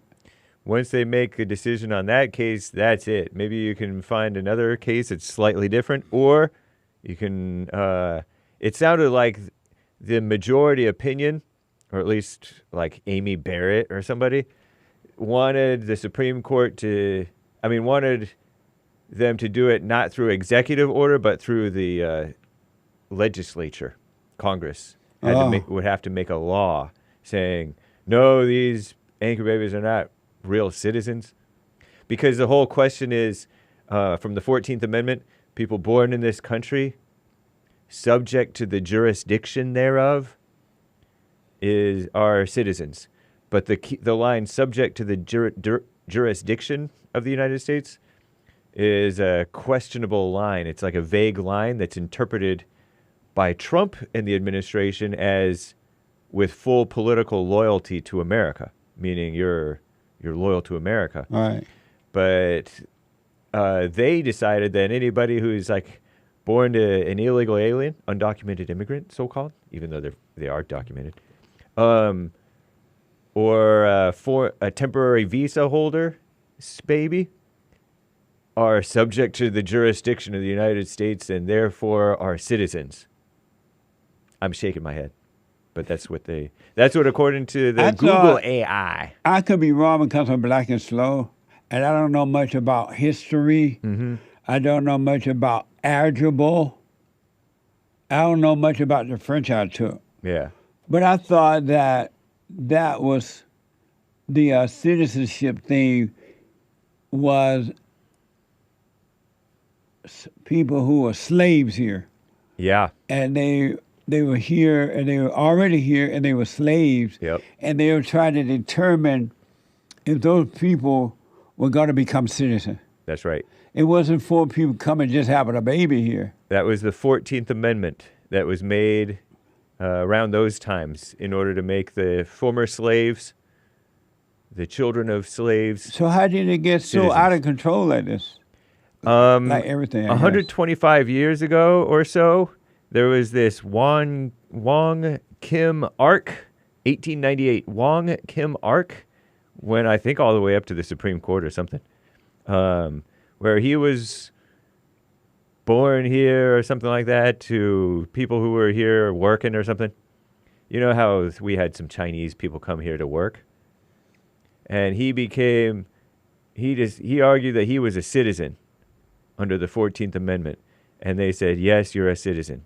And so ever since then, it's been out of control, allowing everybody born here, except for foreign diplomats, children of foreign diplomats. But everybody else, as far as I know, are citizens. Well, just because they're born here. It's amazing the efforts and the work that the president, the Great White Hope is doing and putting in to make America great again, and then all these things get in his way. Oh yeah. But he doesn't give up anyway. He just keep going. That's right. Like the ever ready battery. Like the Energizer Bunny. Just keep going. No endorsement implied. No, not at all. But it's amazing what he has to fight against. Oh yeah. With his own people that, you know, part of him getting elected was him making deals with all these so-called conservative organizations. Right. And some of these conservative organizations had these whole lists of, these are the judges that we want you to appoint to the different courts and even the Supreme Court. And so he kind of had to work with them and pick judges that they wanted.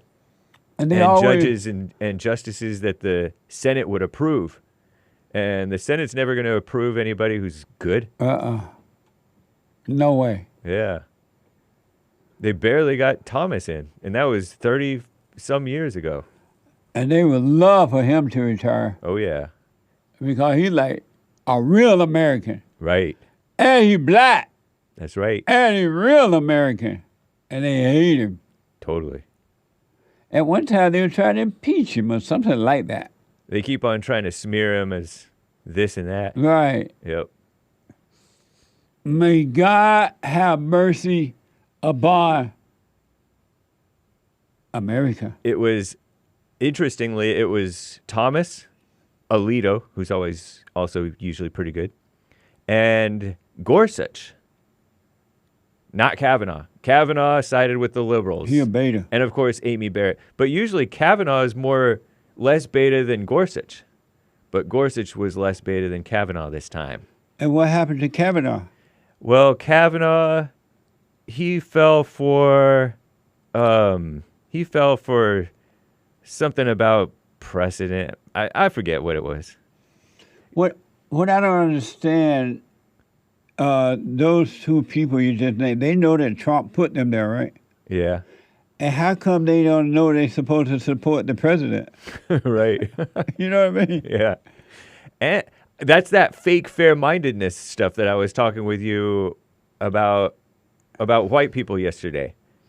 Because they're white men, and white men, I saw a tweet about this too, that white men are very programmable to have a awkward, strange notion of fairness.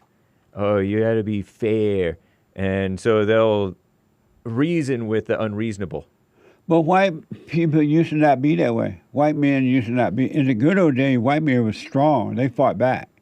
Yeah. And they didn't care about the name call or what you're going to try to take from them. So that came later. But this is not about, I didn't say anything about name calling and what you might take away from them. But why I'm talking about... that much fairness in the world. I'm talking about the seduction of rationalization. When you can rationalize something as being reasonable, you can be convinced. But intellectuals can be fooled, and they're intellectuals. Oh. Of course, they're weak too, yeah, and they are subject to and swayed. That's true. And maybe they rationalize that. They're not strong characters, that's for sure. Strong in character. Where you get that from there? The Supreme Court lifted limits. Limited. Oh, lifted limits. What? The Supreme Court lifted limits on Tuesday, today, on how much political parties can spend on advertising and other expenses in coordination with candidates, according to the New York Times. So you can spend as much as you want, maybe. It sounds like a little bit more. I bet the Democrats are happy to hear that. Maybe. Well, they'll fight with each other now because they, according to a report, the socialist, communist Democrats are mad and don't like these socialist Democrats. Right. What a mess! Let me go to Tony out of California. Tony, you are on the air. Jesse, how in the heck you been, bro? All is well, Tony. And how is your life these days, my friend? All is well, Tony. Well, the thing is, my friend, I'm calling. Can you hold for a minute, Tony? I sure enough. Let me take a break. 888-7753-773. One more hour to go. The hate news is coming, not the fake news, and I'll be right back.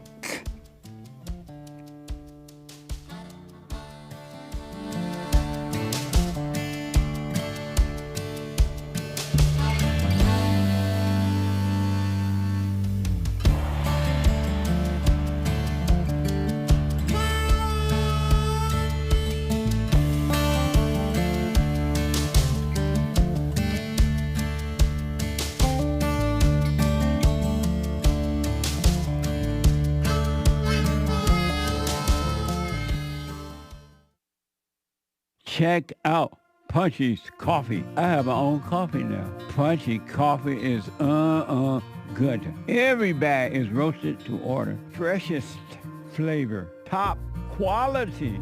Specialty grade beans. Good.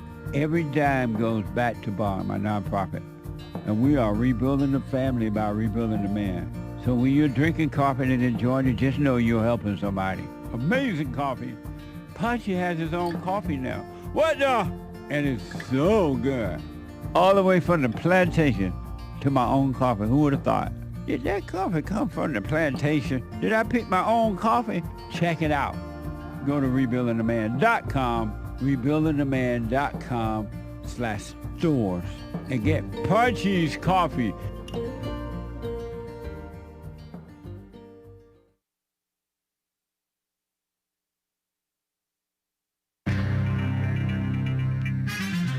The so-called Supreme Court strikes again. Strike out. The Supreme Court officially struck down an executive order, our greatest president, Donald J. Trump's executive order, in a 6-3 ruling, according to Google AI, okay? But I'm pretty sure that this is true. Info may be false. Disclaimer. Preserving automatic birthright citizenship for children born on U.S. soil. The decision, the Supreme Court blocked President Trump's January 20th, 2025 order the day he came back into office in the 47th president, as well as having been the 45th president. January 20th, 2025, Inauguration Day, executive order. The legal reason, the majority, which is usually wrong, ruled under the 14th Amendment's Citizenship Clause, children born in the United States to so-called undocumented immigrants, many times fraudulently documented or well-documented. If they're undocumented, how do you know that they're children born here? Duh. Anyway, or temporary visa holders are subject to the jurisdiction, quote-unquote, of the United States and are citizens at birth. The court affirmed the president cannot use an executive order to overturn a century of so-called constitutional precedent and existing federal so-called law. The majority was Chief Justice John Roberts. He's the chief rhino ever since, I don't know which Bush appointed him, right? One of the Bushes appointed him. Maybe W, not sure. Authored the opinion, joined by so-called Justices Brett Kavanaugh, the one who likes beer, and Amy Coney Barrett, the rhino woman, and of course the Obama ones and the Biden one. Obama Justice Sonia Sotomayor, Elena Kagan, I think, and of course Biden's Ketanji Onyeka Brown Jackson. Shout out. The sixth justice majority focused heavily on the historical practice and institutional stability. Yeah, right. And conservative justices Roberts, Kavanaugh, and Barrett agreed that changing a 125-year-old framework dating back to the 1898 Wong Kim Ark case requires a constitutional amendment or a formal act of Congress and not an executive decree. The three justice dissent, the guys who were right, in my opinion, argued that the phrase, quote, subject to the jurisdiction thereof, unquote, was meant to imply full political allegiance. So if your parents are full political allegiance to America, then you're a citizen.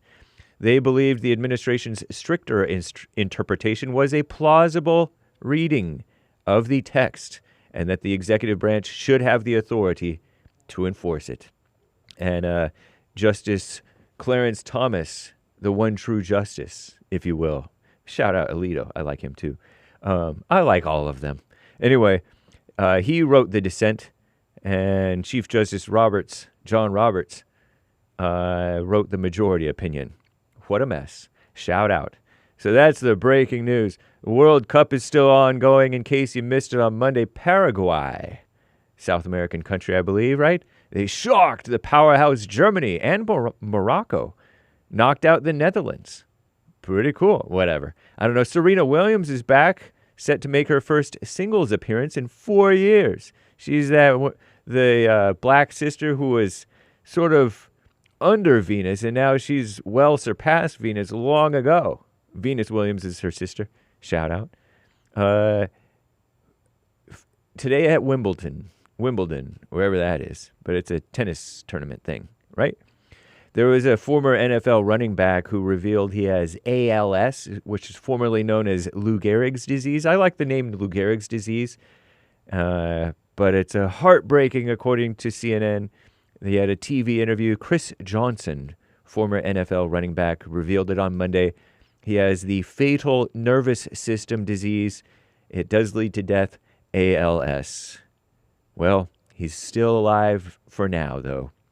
Anyway, the FDA is to reconsider the safety and effectiveness of peptides, I heard. Peptides injections, all the rage. But I don't know. I'm James Hake, now back to JLP. Hour 3.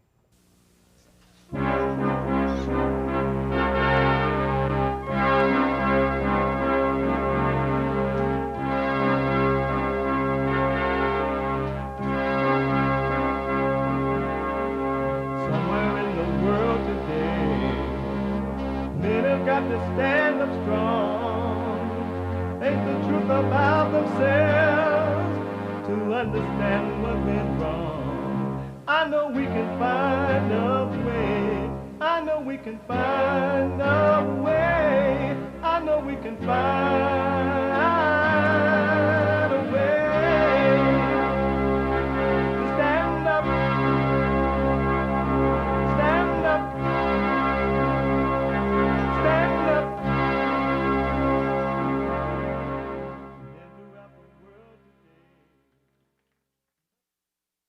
Uniting the races with truth instead of dividing them with lies. We're also rebuilding the family by rebuilding the man. I am Jesse Lee Peterson. Good morning. Hi, y'all. You can get involved by calling 888-7753-773. 888-77-JESSE. Jesse, Jesse. And my biblical question, is life physical or spiritual? Is life physical or spiritual? An amazing question for those who want to know themselves and overcome evil. Human beings are evil. It's worse than the words that I'm using, folks. All human beings, not one, except for those men and women who have admitted to them, out loud or not, that they are evil and overcome it. Most are not. This is hell on earth. And no physical laws, no nothing going to change that. You need a change of heart. Human beings are wicked. They have no love. Human nature is the nature of Satan. And there's no love in it. It's only hate. Look how human beings treat each other. I rest my case. And family members and everywhere. But anyway, is life physical or spiritual? We have every way that you can watch and support the show listed on JesseLeePeterson.com/show. JesseLeePeterson.com/show. And if you're out and about running around and you just got to go and do what you got to do, go and attack ICE. Go and hate the white people and blame them for your problems. Or hate the Jews and blame them for your problems. Blaming somebody because you're a victim. And you just got to go and do it.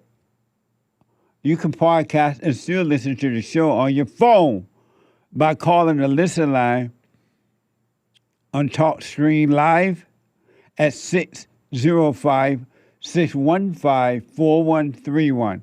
605-615-4131. And to donate and have your comments read out loud, go buy me a coffee. Buy me a coffee.com/JLP Talk or Bond JLP Cash App. It is Tuesday, Country and Western Tuesday. Bring back, oh, bring back my country to me. Bring back Bring back my country to What the? me.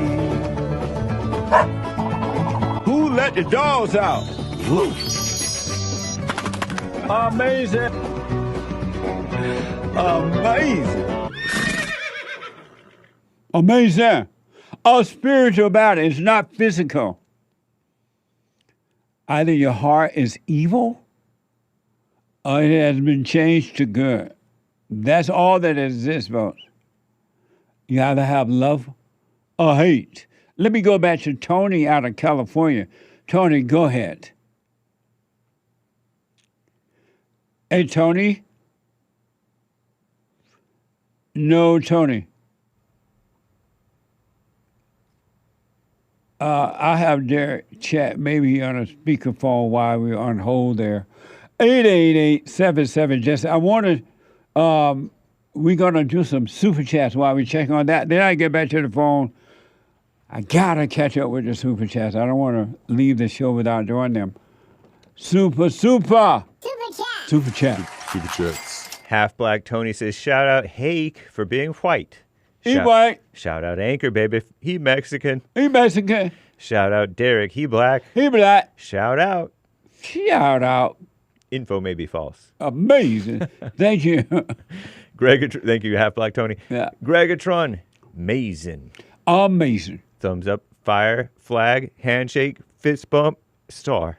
What the? Thank you. Scale Lab Marketing. I want that guy to call back. Call you back talking about that boat. Laughing face with tears coming out.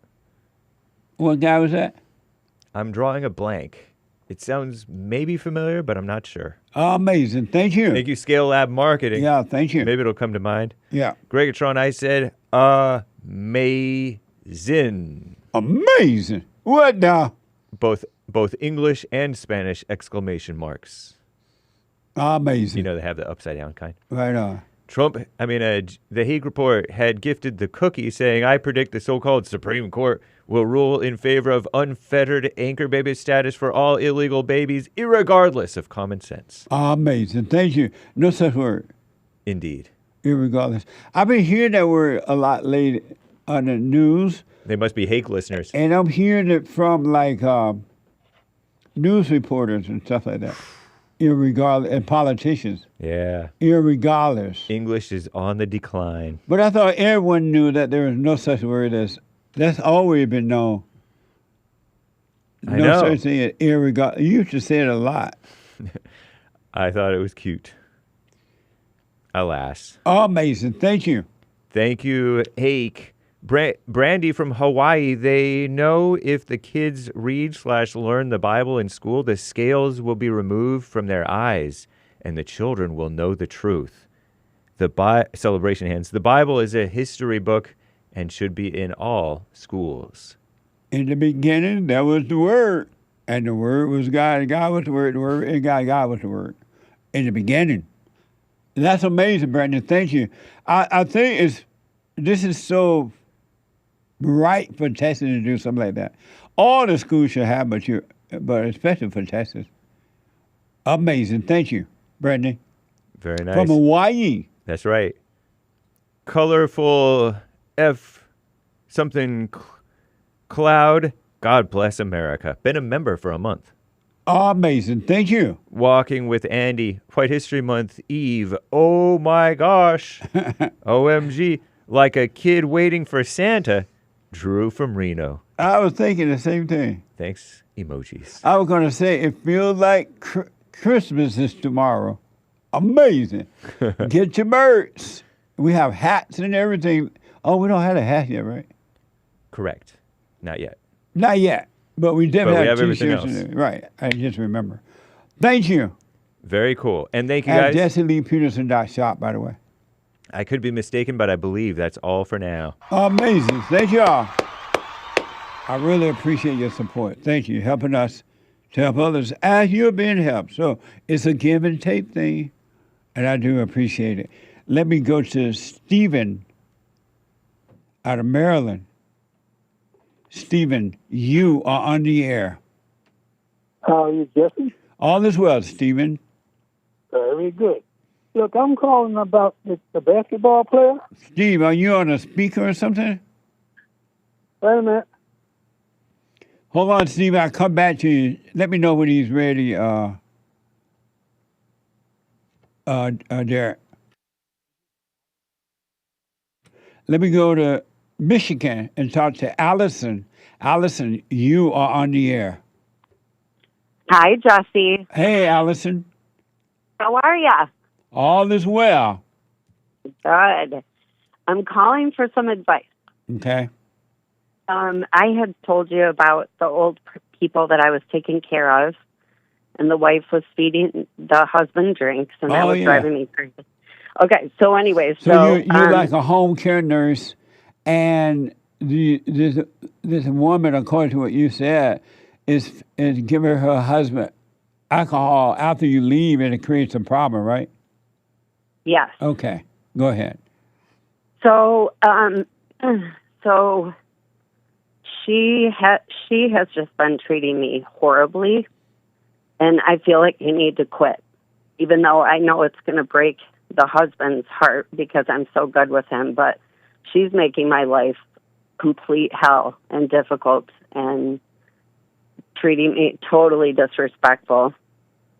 And so I feel like I need to move on. And this is like the third person I've taken care of when they're dying. And when it comes down to the family or the people that are really in charge, they have the power. I have zero power. So I feel like it's time for me to go, even though I feel bad for him. And can you give me an example how she's treating you? An example of treating you badly? Okay, so he doesn't remember a lot of things because he's got dementia. So I was going to take him to his brother to have lunch, and she'll do things like she won't tell me what time he needs to be there. So I heard that I was supposed to be there at 11. So I was on my way there at 11, and then she called his phone when we were in the car and said, "Why didn't you tell Alison it was 10:15?" So then his brother waited an hour for us to get there because she gave me the wrong time. Like, also, she goes way overboard giving gifts to people because she's loaded, and so happy birthdays and all that stuff is a huge thing for her. So my birthday was Friday. She didn't tell me happy birthday. I didn't get a card. Like, she's not speaking to me. She's leaving me notes that are nasty and, just like, do this, do this, do this. But there's just no love whatsoever when it comes to, like, she's a control freak. So. And when you talk to her about it, what does she say? She's mad at me, so she won't talk to me. Oh, I see. And so why do you feel badly about leaving? I feel bad because I'm so good with him, and I exercise with him 6 days a week, and that helps him to keep going and moving. Like, I take care of pretty much everything in his life except for after 4 o'clock in the evening. Yeah, someone else help him get ready for bed, but I do all his pills. I exercise with him. I buy all his supplies. I drive him to work and pick him up and bring him back, and so he's gonna miss me big time. And I guess I'm kind of worried about what he's gonna think. But with her not liking me right now, it's not gonna get better. But I don't understand why you feeling bad about it. It's just a job. Why are you feeling bad? It's not your husband. It's just a job. And if it's true that this lady is doing that to you, it sounds like she doesn't want you there. Yeah, that's how I feel. She doesn't want me there. So then why are you feeling badly? Oh, the lady another lady I was taking care of, she just passed away. And when her son did kind of similar stuff, I stopped taking care of her. And she just plunged downhill and sat alone in a room by herself and died alone. And so that's kind of fresh in my mind that she just died lonely and no one caring about her. And I feel like that's probably going to be the same thing that happens when I leave him. And why are you feeling bad about that?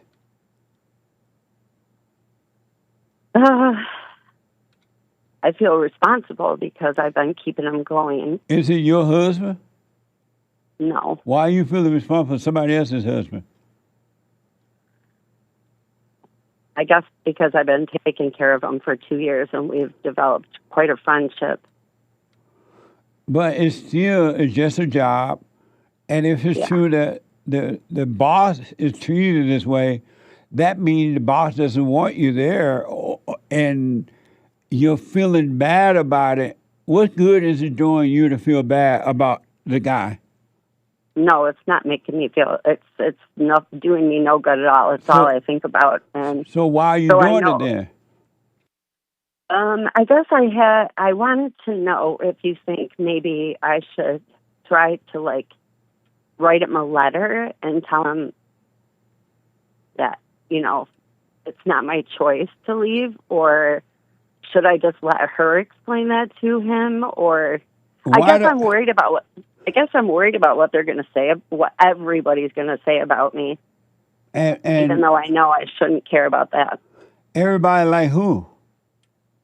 Well, they live in a place that has several residents, and several of those residents were actually my Pilates students for like 20 years. So there's a lot of people there that I know personally. They were actually your what for 20 years?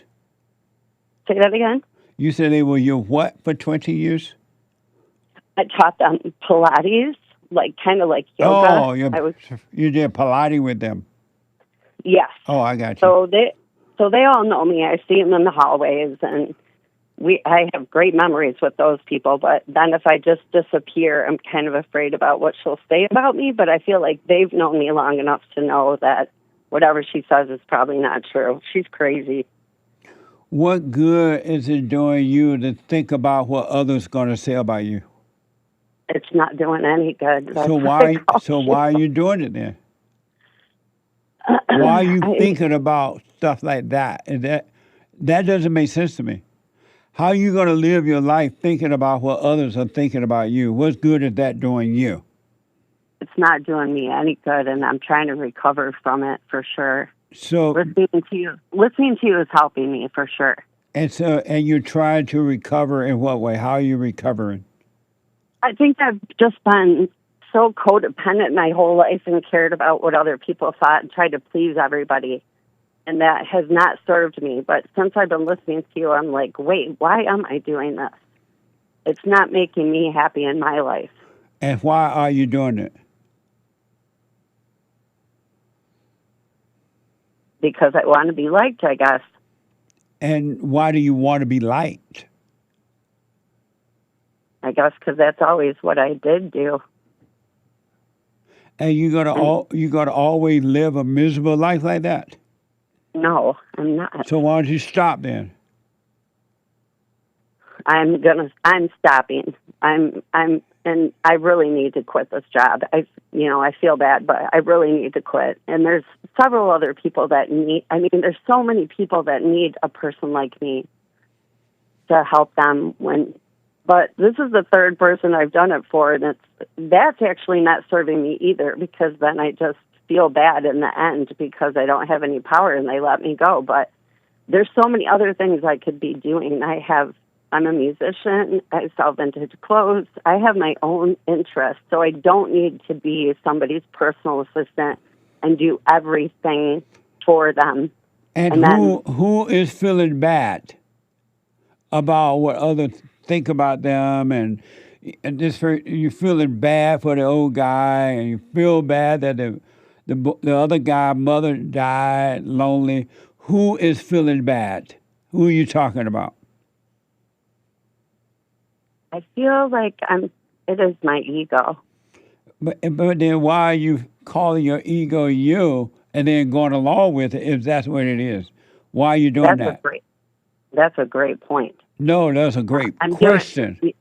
It's a great question. I think it has to do with a pattern that I'm trying to break, where I'm listening to my ego, I'm listening to my mind, like they can't live without me, and it makes me important, and I know I'm not important, really. You're not. I know I'm not. And the fact that you're thinking about what others are going to think about you, and the fact you're feeling bad because, according to you, this woman is treating you this way, so her husband may die alone. That's nothing but ego. You think you're more important than what you are, and you're not that important. No, I know I do know I'm not important. Then you shouldn't be feeling bad about anything. That's right. You're right. This is why I'm calling you. I need to get my head, not my head, but I need to get, back into the silent prayer, back into I think another thing too, Jesse, is I worry about financially, like how will I take care of myself? But you say you have all these other talents. I do. I have so many other talents. And what good is it doing you to worry about finance? Nothing. So why do you do it? Old habits. Why are you not doing the silent prayer? I am doing the silent prayer. Every morning and night? Yep. So then why are you still listening to thoughts? Well, I'm catching them a lot faster now. Before I'll tell you one thing that you've really helped me with this. I've had a wait and see. I haven't done anything. I haven't said anything I would regret. I haven't said anything mean or done anything that I would regret. I haven't blamed anybody, tried to argue with anybody. I've just been minding my own business. Right on. Minding my own P's and Q's and not doing anything. I mean, I'm not, normally in the past, I think I would have tried to fix it or apologize or whatever to try to like smooth it over, but I'm not doing that. I've just been having a wait and see. But honestly, I keep thinking this is just not serving me. So I don't know why I'm having a wait and see when she's going to fire me. When, if let's say you decide to leave, why do you need to write a letter when you know that you're going to leave? Why can't you tell the guy that you're leaving? No, I will. I'm asking. You said you're going to write a letter or something. Why can't you just let him know this is your last day or whatever? I think that's a great idea. I think I No, wasn't there's a expecting- question. Why can't you let him know? You said you're going to write a letter. Why is it that you can't let him know? Since you work with him, why can't you let him know this your last day or whatever? Yeah, I can. No, why can't you though? You said you're going to write a letter. No, I said, should I write a letter? Oh, you asked. Okay. I was trying to decide if I should explain myself to him. But why wouldn't you? I want to. Why wouldn't you? I will, because I really respect him. He was a CEO of a company, and he was a big deal. But it took me a long time to get him to just trust me because I help him with everything. But why wouldn't you? That would be if you're going to leave, and he's the one that you're working with, and his wife, according to you, treated this way.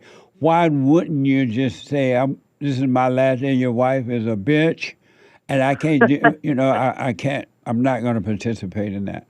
Why can't you just say that to him? I can say that to him. I can absolutely say that to him. Amazing. And I will say it to him. Yeah. And so then, I'm thinking Saturday's going to be my last day. 4th of July, Independence Day.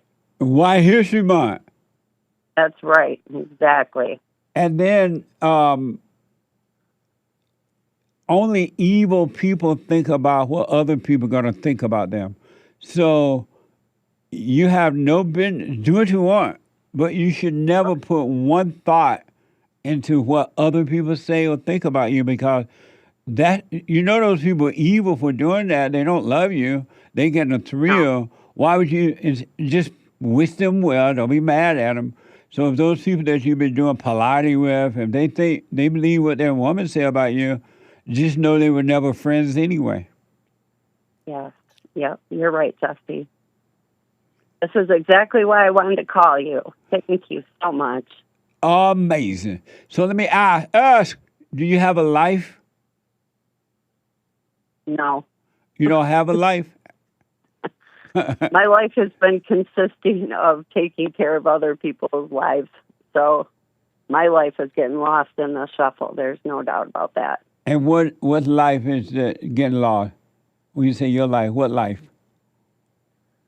When I'm staying in the present moment, because that's where all the really good stuff is. And that's when I'm living that way, everything works out beautifully. And I'm in the moment about whatever God puts in front of me that day. And that's usually how I live. So when will you stop cooperating with thoughts, which is the devil, which is evil? When will you stop cooperating with him by believing him and reaction so that he can disappear once you stop cooperating with him? When will you do that? Starting right this second. All right. You should, when you stop cooperating with, when Satan tempts you like that, he can only exist when you cooperate with temptation. Makes perfect sense.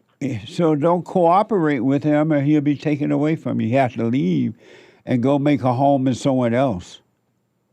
Yep, that's right. That's great, Dusty. That's what I'm doing right now. Well, I wish you well and you stay with it. Thank you so much, Dusty. I appreciate you so much. You're welcome. Stay with it, stay with it, stay with it, all right? I will do that. Amazing. Okay, thanks. Bye now. Bye-bye. 888-7753-773. 888-77. Jesse. Steven is on, his phone's not working there. Okay, his phone dropped. Okay. Amazing. Super. Super.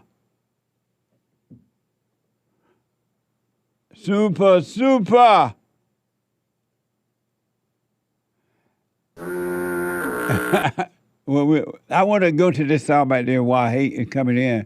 And then I will, I want to get to as many calls, but I wanted to show you another example of how the nature of evil. Human nature is Satan nature. It's not of God. It's not of good. And you're never going to find good in human nature. You're never going to find love. Human nature doesn't have love. It just has the word love.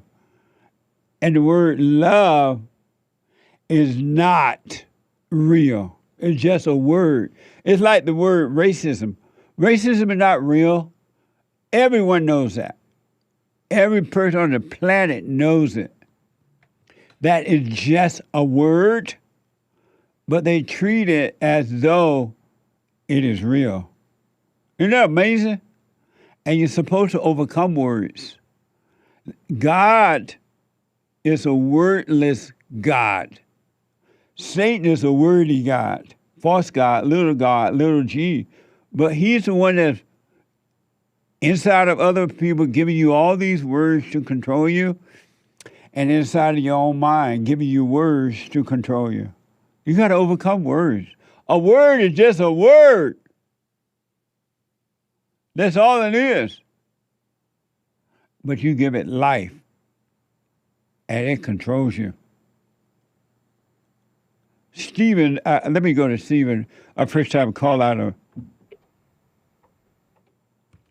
Maryland. Hello, Jake. Hey, Stephen. Hey, Jesse. Great to talk to you. You too, buddy. I'd like to answer the biblical question. Is life physical or spiritual? I'm going to say it's 100% spiritual. And why do you say that? Our physical bodies die and decay. And like they say, ashes to ashes and dust to dust. In the story of Leviticus, Jesus told the witness there that Leviticus wasn't dead. He was asleep.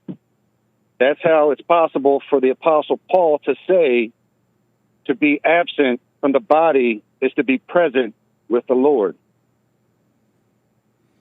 Amazing.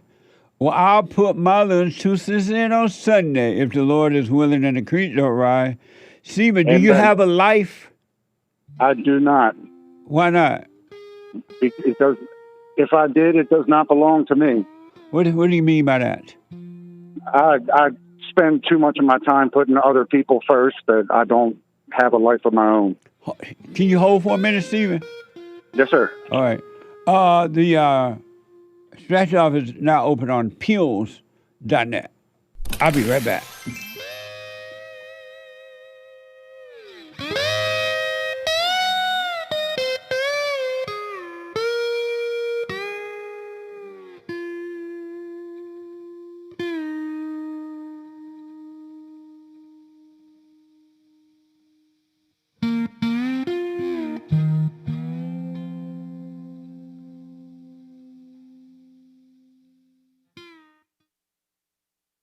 I just want to say thank you for everything that you do.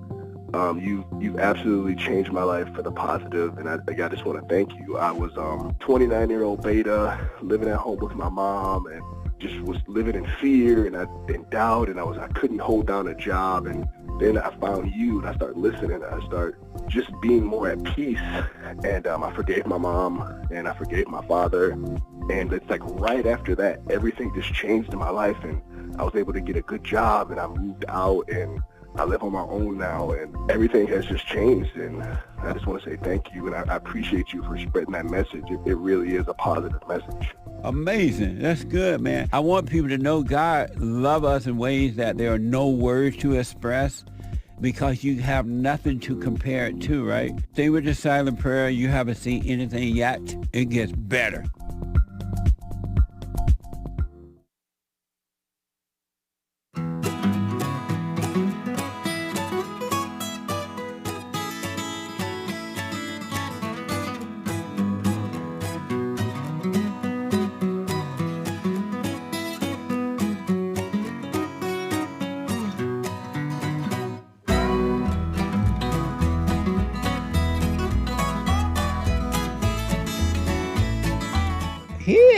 Ha! Country.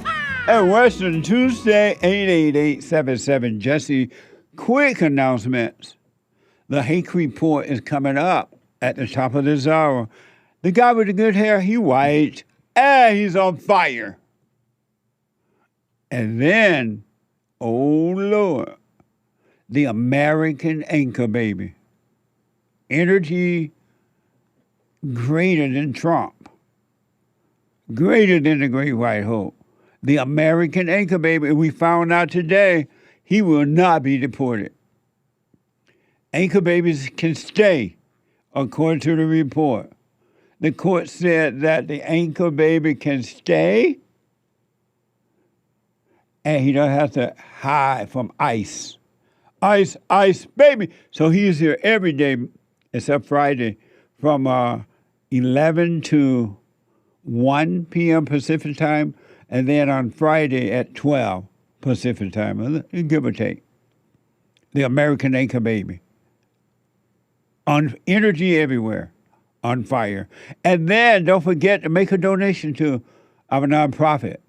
It's tax deductible. You can mail it in, make a check of money order out to Bond, B-O-N-D, and send it to Bond at P.O. Box 35090, LA, California, 90035. P.O. Box 35090, LA, California, 90035. Or you can call 800-411-BOND, 800-411-2663. And even easier than that, go to JLPtalk.com. JLPtalk.com. Or you can scan the QR code to support Bond. All right? I do appreciate it. Thank you all. Those who are already helping without me having to even ask, thank you. But some people say, hey, Jesse, you need to remind the people. They just forget. They're busy. So thank you all. I do appreciate it. Let me go quickly back to your first-time caller, Steve, out of Maryland. Hey, Steve, so you don't have a life or you do have a life?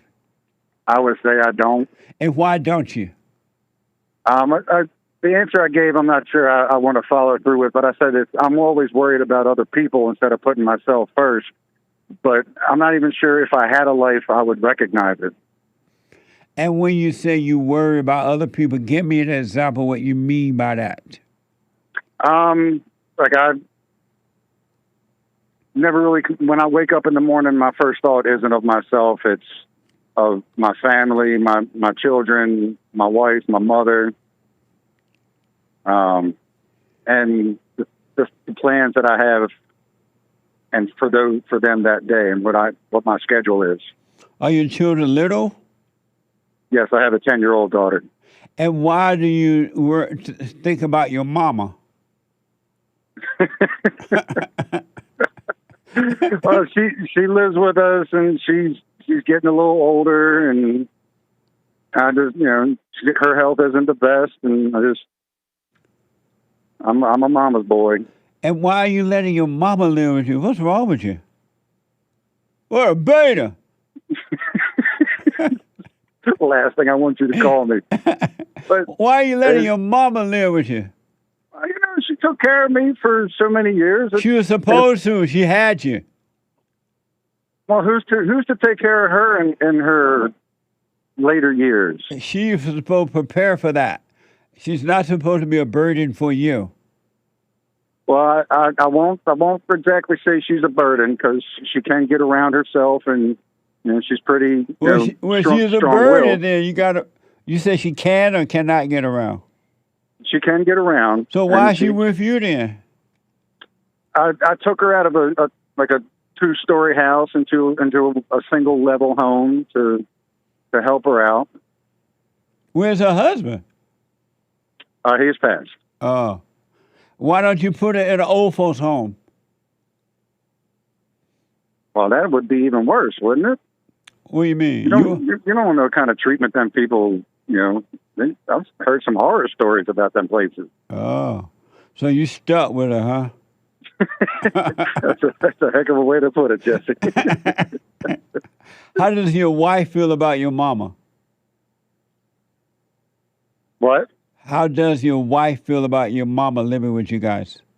My wife adores my mother. Oh, she does? She's very appreciative of the help she gets us. She gives us. She does do things around the house to earn her keep, if you will. Oh. So your wife obey you? No, sir. She doesn't? No. Why would you marry someone that will not obey you? Because when I met her, I was a beta male. Oh, okay. I understand. You have helped me reach my alpha roots. Right on. So to speak. I understand. Every man married the wrong woman. Every woman married the wrong man. The men married their mamas, and the women married their weak daddies. Well, this is my third mistake, then. Yeah. You've been married 3 times? Yes, sir. Wow. Why so many times? You love pain. Well, they say the third time's a charm, and I was going for that third time. Well, you found out that wasn't true. Yes, sir. Well, so you forgiving your mother? I have not had that conversation with her yet. Why not? Because I'm a coward. But Steve, how will you be free how will God forgive you if you don't forgive her? I don't know, Jesse.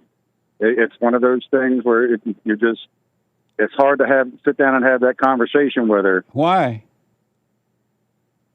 Like I said before, I'm a mama's boy. How old are you? I'm 48. Wow. Are you still afraid of your mama? Yeah, I would say so. I need some counseling. And so why don't you just do it anyway, shaking in your boots with fear? God said, come as you are, right? Weak, yes. Afraid, unsure, lost. He said, come as you are, and then he would take care of you. Why don't you do it shaking in your boots anyway? It's probably the uncertainty. I don't want to lose the relationship we have. But you don't have a relationship. No? No, because you have a relationship, you will forgive her and be honest with her.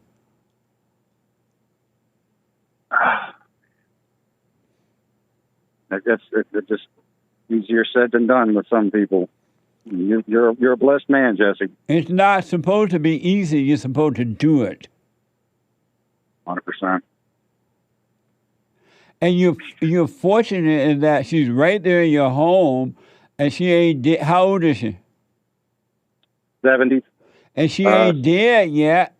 I mean, what a perfect time to shake it in your boot and face her and forgive her so that God can forgive you. And then you can finally start dealing with your wife in a perfect way and protect your child from your wife.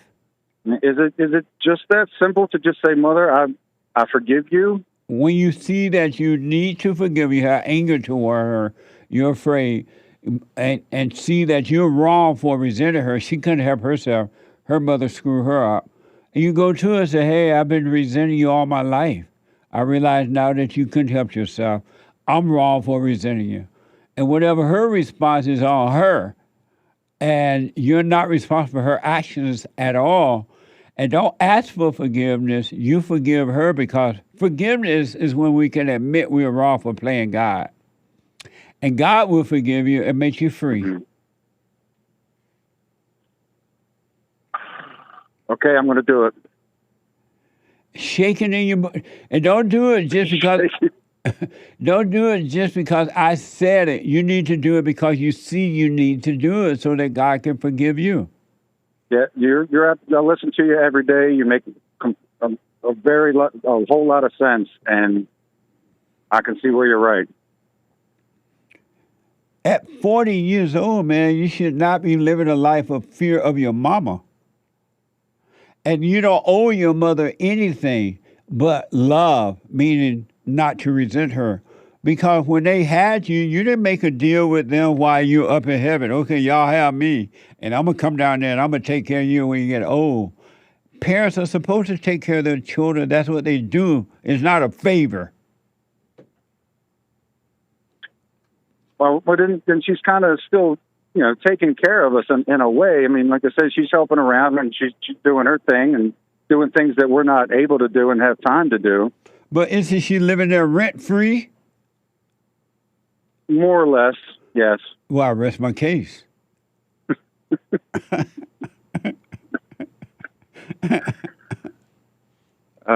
Man. Really know how to grind them gears, Jesse. If you want a life, Steve, you got to give up a life. You got to give up the hateful heart. You got to turn to love. And I would say I'm a hateful person because I have anger. Yeah, you just like your mama. Right. You become like what you hate.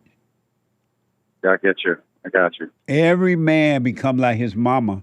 That's why God said we must be born again of the spirit of the Father. Every man is like his mama. He has his mother's spirit. An emotional man is a woman. He has his mother's spirit. It's not normal for men to be emotional. I try to preach that. I just need to practice what I preach. Yes. And how do you know you're angry? I lose my temper, every now and again, and over things that are very meaningless. Just like a mama. Now, well, you got work. You got work to do, buddy. Yeah, I know. You're 100% right. If I get this done, like you say I should, and I know I should, I'm gonna give you a call back. All right. Let me know how it goes. I'm late right now, so I'm at work. All right, buddy. So, all right, take care. Okay. 888-7753. 773-888-77. Jesse, let me go to Maze, my friend, your friend, and the world's friend. Maze out of Dayton, Ohio. Maze, you are on the air. Jesse, I have two questions for you. Okay. What do you mean when you tell Caucasians they need to speak up? Speak up about. Speak up about what? For the last 70 or so years, white Americans have been made to believe that they are responsible for the downfall of black people, that they are responsible that black people are not capable in life now. And then if they do say, no, I'm not your problem, yes, you your own problem, I'm not doing this or that, I'm not a racist, they are afraid that they're going to lose a job or they're going to be called racist and all that crap. And they need to speak up about that, because by not speaking up, it's just making the blacks hate them even more so, because evil hate weakness. And as you know, Maze, white people are under attack right now. They're under, they're being taken out. Taken out by who? By the blacks and the politicians and Mexicans. Not all Mexicans, but Mexicans, and not all black, but most. They're being genocide. They're knocked down in streets. They are phone drop. Your phone drop, Mace. They're being knocked out, robbed, raped. I mean, just slapped down in the streets and all kinds of things. They're being called racist. They're losing their jobs because they won't speak up. Call me back, Maze. Your phone dropped. Let me go to Dan. Oh, that may be Maze calling right now. Let me give it a 1 and a 2 and a 3 and a 4 and a 5. And it is Maze.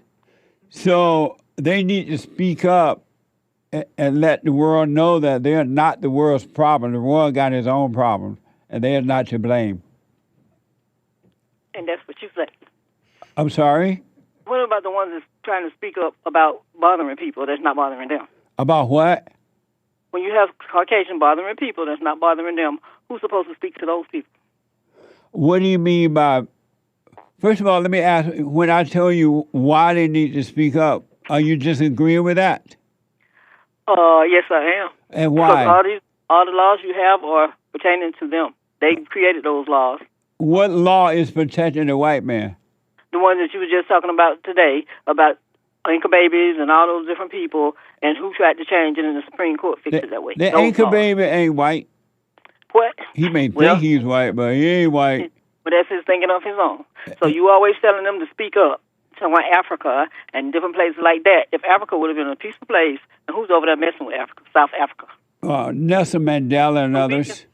Nelson Mandela's dead. I know, but he did that before he died. He was a communist. That was, excuse me? So when you hear one of those, like called you this morning, talking about speaking up, right, saying stuff, he's not talking about the same speaking up you talking about. He's the they'll run around here and don't have nothing and jealous of something someone else have, and they want to speak up and hate them for that. But white people are not jealous of anybody. They're really? White people are innovated and motivated, and white people are the ones that build things that the people of color tear down. Oh, really? What do black people build? What black people build? What have they built? They never build anything. Man, in 70 years, tell me one good thing that white people have done for the country. What white people have done for the country? No, black people. You tell me. You tell them they need to speak up. Speak up about what? No, tell me one good thing that tell me one good thing that the blacks have done to make America great. They created their own banks to help America, and they did their own thing until they got blowed up and burnt down. What? That's what they have done. Like 100 years ago. I'm talking about in the I don't last care. 70 years. We're spreading 250. I'm talking about in the last 70 years. Because you keep saying that they just took the man out the house and they did that. Who is the they? Who do we look at? The so-called civil rights leaders. Other civil rights leaders didn't have no more rights than anybody else. No, they did. They the one that convinced the I'm glad you're giving them a day. May. I mean, a month. What? The so-called civil rights leaders are the one that told blacks, we're going to give you welfare. You're going to come vote for the Democrats, and you're going to let us as your leaders. It's been downhill for the blacks ever since. I know. It's been downhill since they put the crack in the community, since they switched over went from Republican to Democrat. That's when it went downhill. And they both worked together. Who put the crack in the community? Oliver North them. Who? Oliver North them. Oliver North. Oliver North? Oh, yes. Who's Oliver North? He was a Reagan guy. You don't know. Oh, I can't remember that name now. Okay. But who told the blacks that they made the blacks take the drugs? Did what? Did they make them? These people that take the did they make the blacks take the blood? I don't know if they made them take it or how they got there, but what was the Who do you blame for taking the drugs, the whites or the blacks? I blame the one. Who you want to know who I blame? Yeah. The black people that went and hung with the white people that gave it to them and they sold it for them. That's who I blame. But still, who made them take it? They would have stayed, if they had sense enough to stay away from it, it wouldn't have been involved in it. So the blacks didn't have sense. Blacks didn't have sense enough not to take the drugs. No, they didn't. Oh, some of them did. So you can't blame the white man for that then. Well, I'm saying, who do you am blame I right? for the opioid? Wait, am I right? No. So you blame the white man that black people sold drugs to the blacks. I blame both of them. Mace, hold on. So you blame the white man that black people bought drugs from the white man, sold them to the black man, sold them to the black people, and the black people took the drugs, and you blame white people for that? Who do we blame for the opioid epidemic? No. Do you blame white people for that? Yes, I do. I blame, they're part of it. Why don't black people take responsibility for their own life? What's wrong with them? They have responsibility. No, you just blame the whites. No, I'm saying, well, who do you blame for the opioid epidemic? What? Who do you blame for the opioid? I blame the Opioid. people who are taking them. Really? So Yeah. why did the government have to give them opinions and stuff when they take too much and they fall out to bring them back? Our tax dollars are paying for that. Because the government needs you to stay alive so you can vote for them. So the Supreme Court has spoke today, which there are laws that we have, and you have people like the man that call in telling the truth.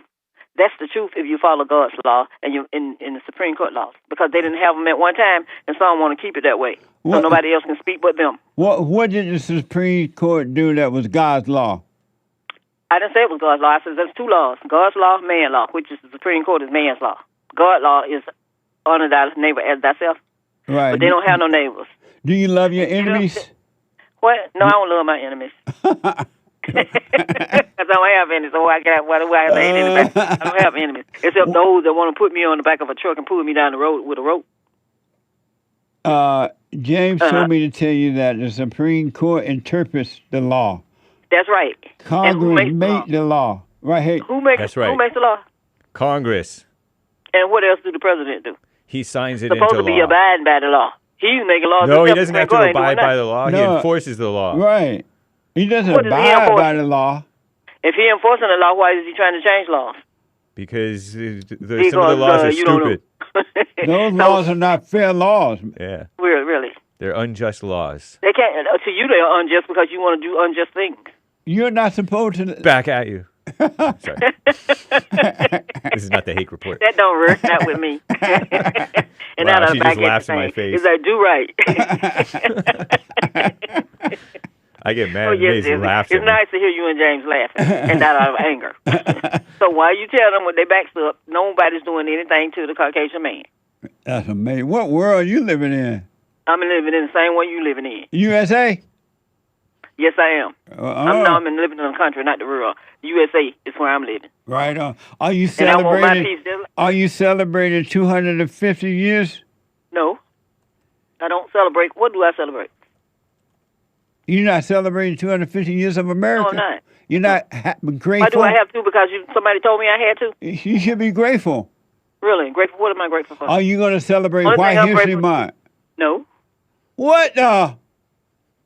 Maze, I got to run. Okay, you have a good one, Jesse. Because Y'all of time. enjoy y'all month, and then I want them to explain to us what they got to tell people. Okay. And they need to take a look at what's going on in this world today, not because of black people. Have a good one. Have a good one.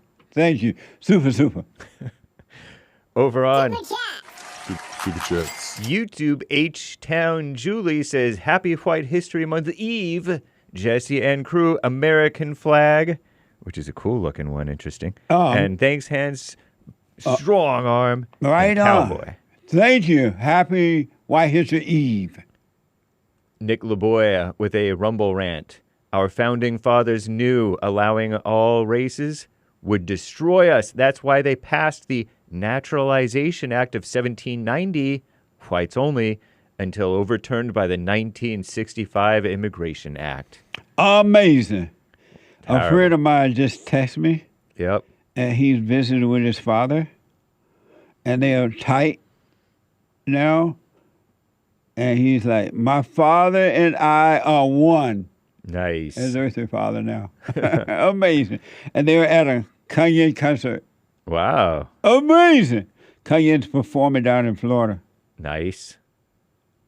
Shout out. Yay is his new name. Yay, that's right. Yeah. Nikki bought, thank you again, Nick LaBoy. Nikki bought a coffee. Biblical question response is life spiritual or physical? Nikki says spiritual. Call me crazy, but I feel like everything I experience only happens within me. In reality, everything just is, but we give it meaning. I don't know. Amazing. I put my 2 cents on Sunday. Thank you. Amazing. Pretty cool, Nikki. Thank you. Yeah. And I agree with you, Nick LaBoy, about the Immigration Act mess. Mike Young says, ask Maze, does she love white people? Or ask Maze, do she love white people? She's gone now. I'll ask her next time. Good question, too. I missed it, Mike. Yeah. Fazul, forgive mama. Say the simple words and don't amend them. It's like jumping in a pool. Don't stick your toe in to check the temperature. Jump right in. Once you forgive, you're going to be amazed how you're going to be surprised that you have fear. Just think about it. To go and forgive your mama, you got fear. Why are you afraid of your mama? Because you don't like her. You resent her. Amazing. Thank you. Thank you, Fazul. Yeah, good point. And shout out to all of y'all over there on... Oh, Pastor Chatelet says, poor Toby didn't get a chance to cry and do his little tap dance. Poor Toby. Meaning Tony from California. Oh, no, Tony dropped. Call back, Kunta Kinte. We need your salty tears. Amazing. Thank you. Thanks, Pastor That's amazing. And shout out to the Pilled crew. Shout out to the Rumble crew, the supporters. And shout out to the YouTube monthly members on all 3 channels. Thank you kindly. And thanks, guys. I do believe that's all for now. Oh, amazing. Thank y'all. We're doing... I got to do 2 hours of Fallen State taping now. Isn't that amazing? A little later today, but stay with it.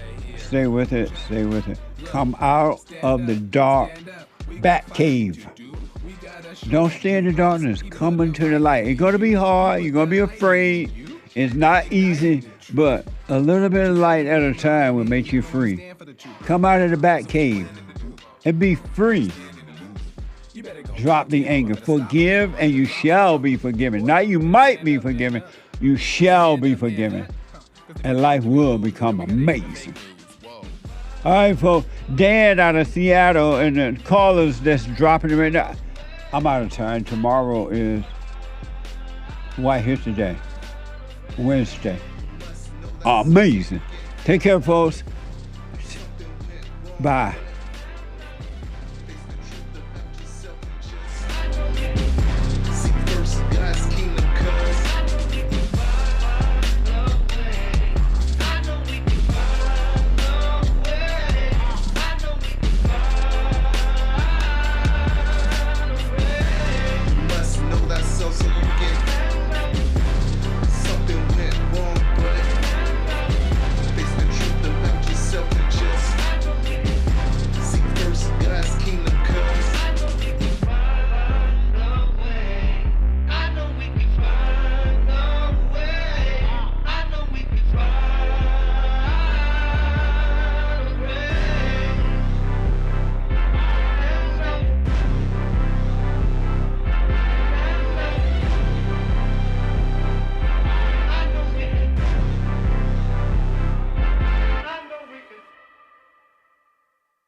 The views, information, thoughts, and opinions expressed during this show are the individual's own and do not represent the views, thoughts, and opinions of the JLP Network or Bond. Their appearance on the program does not imply an endorsement of them or any entity they represent. The material and information presented here is for general information purposes only. The JLP Network and Bond name and all forms and abbreviations are the property of its owner, and its use does not imply endorsement of or opposition to any specific organization, product, or service.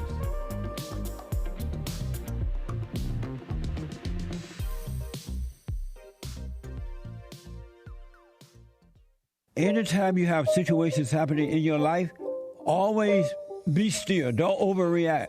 Most of the people that I know, they say, oh, I know Jesus, I love Jesus, I'm an observer. And as soon as something don't go their way, they get mad. I'm like, what the? If you overreact, folks, remember to do that. Don't overreact. And when you get mad, it's your problem. It ain't your wife's problem, your husband's problem, your neighbor, your friend, your preacher, your teacher. It's your problem. Why you think you tick? It didn't go your way or the way you think it should go. Don't have a way you think it should go. Let life just happen. Thoughts make you think that life should go the way you want it to go. And if it doesn't, if someone don't do or say or act the way you think they should act, you hate them. And then you blame them for being mad. It's the darndest thing I ever seen. But it's amazing to see it. So relax.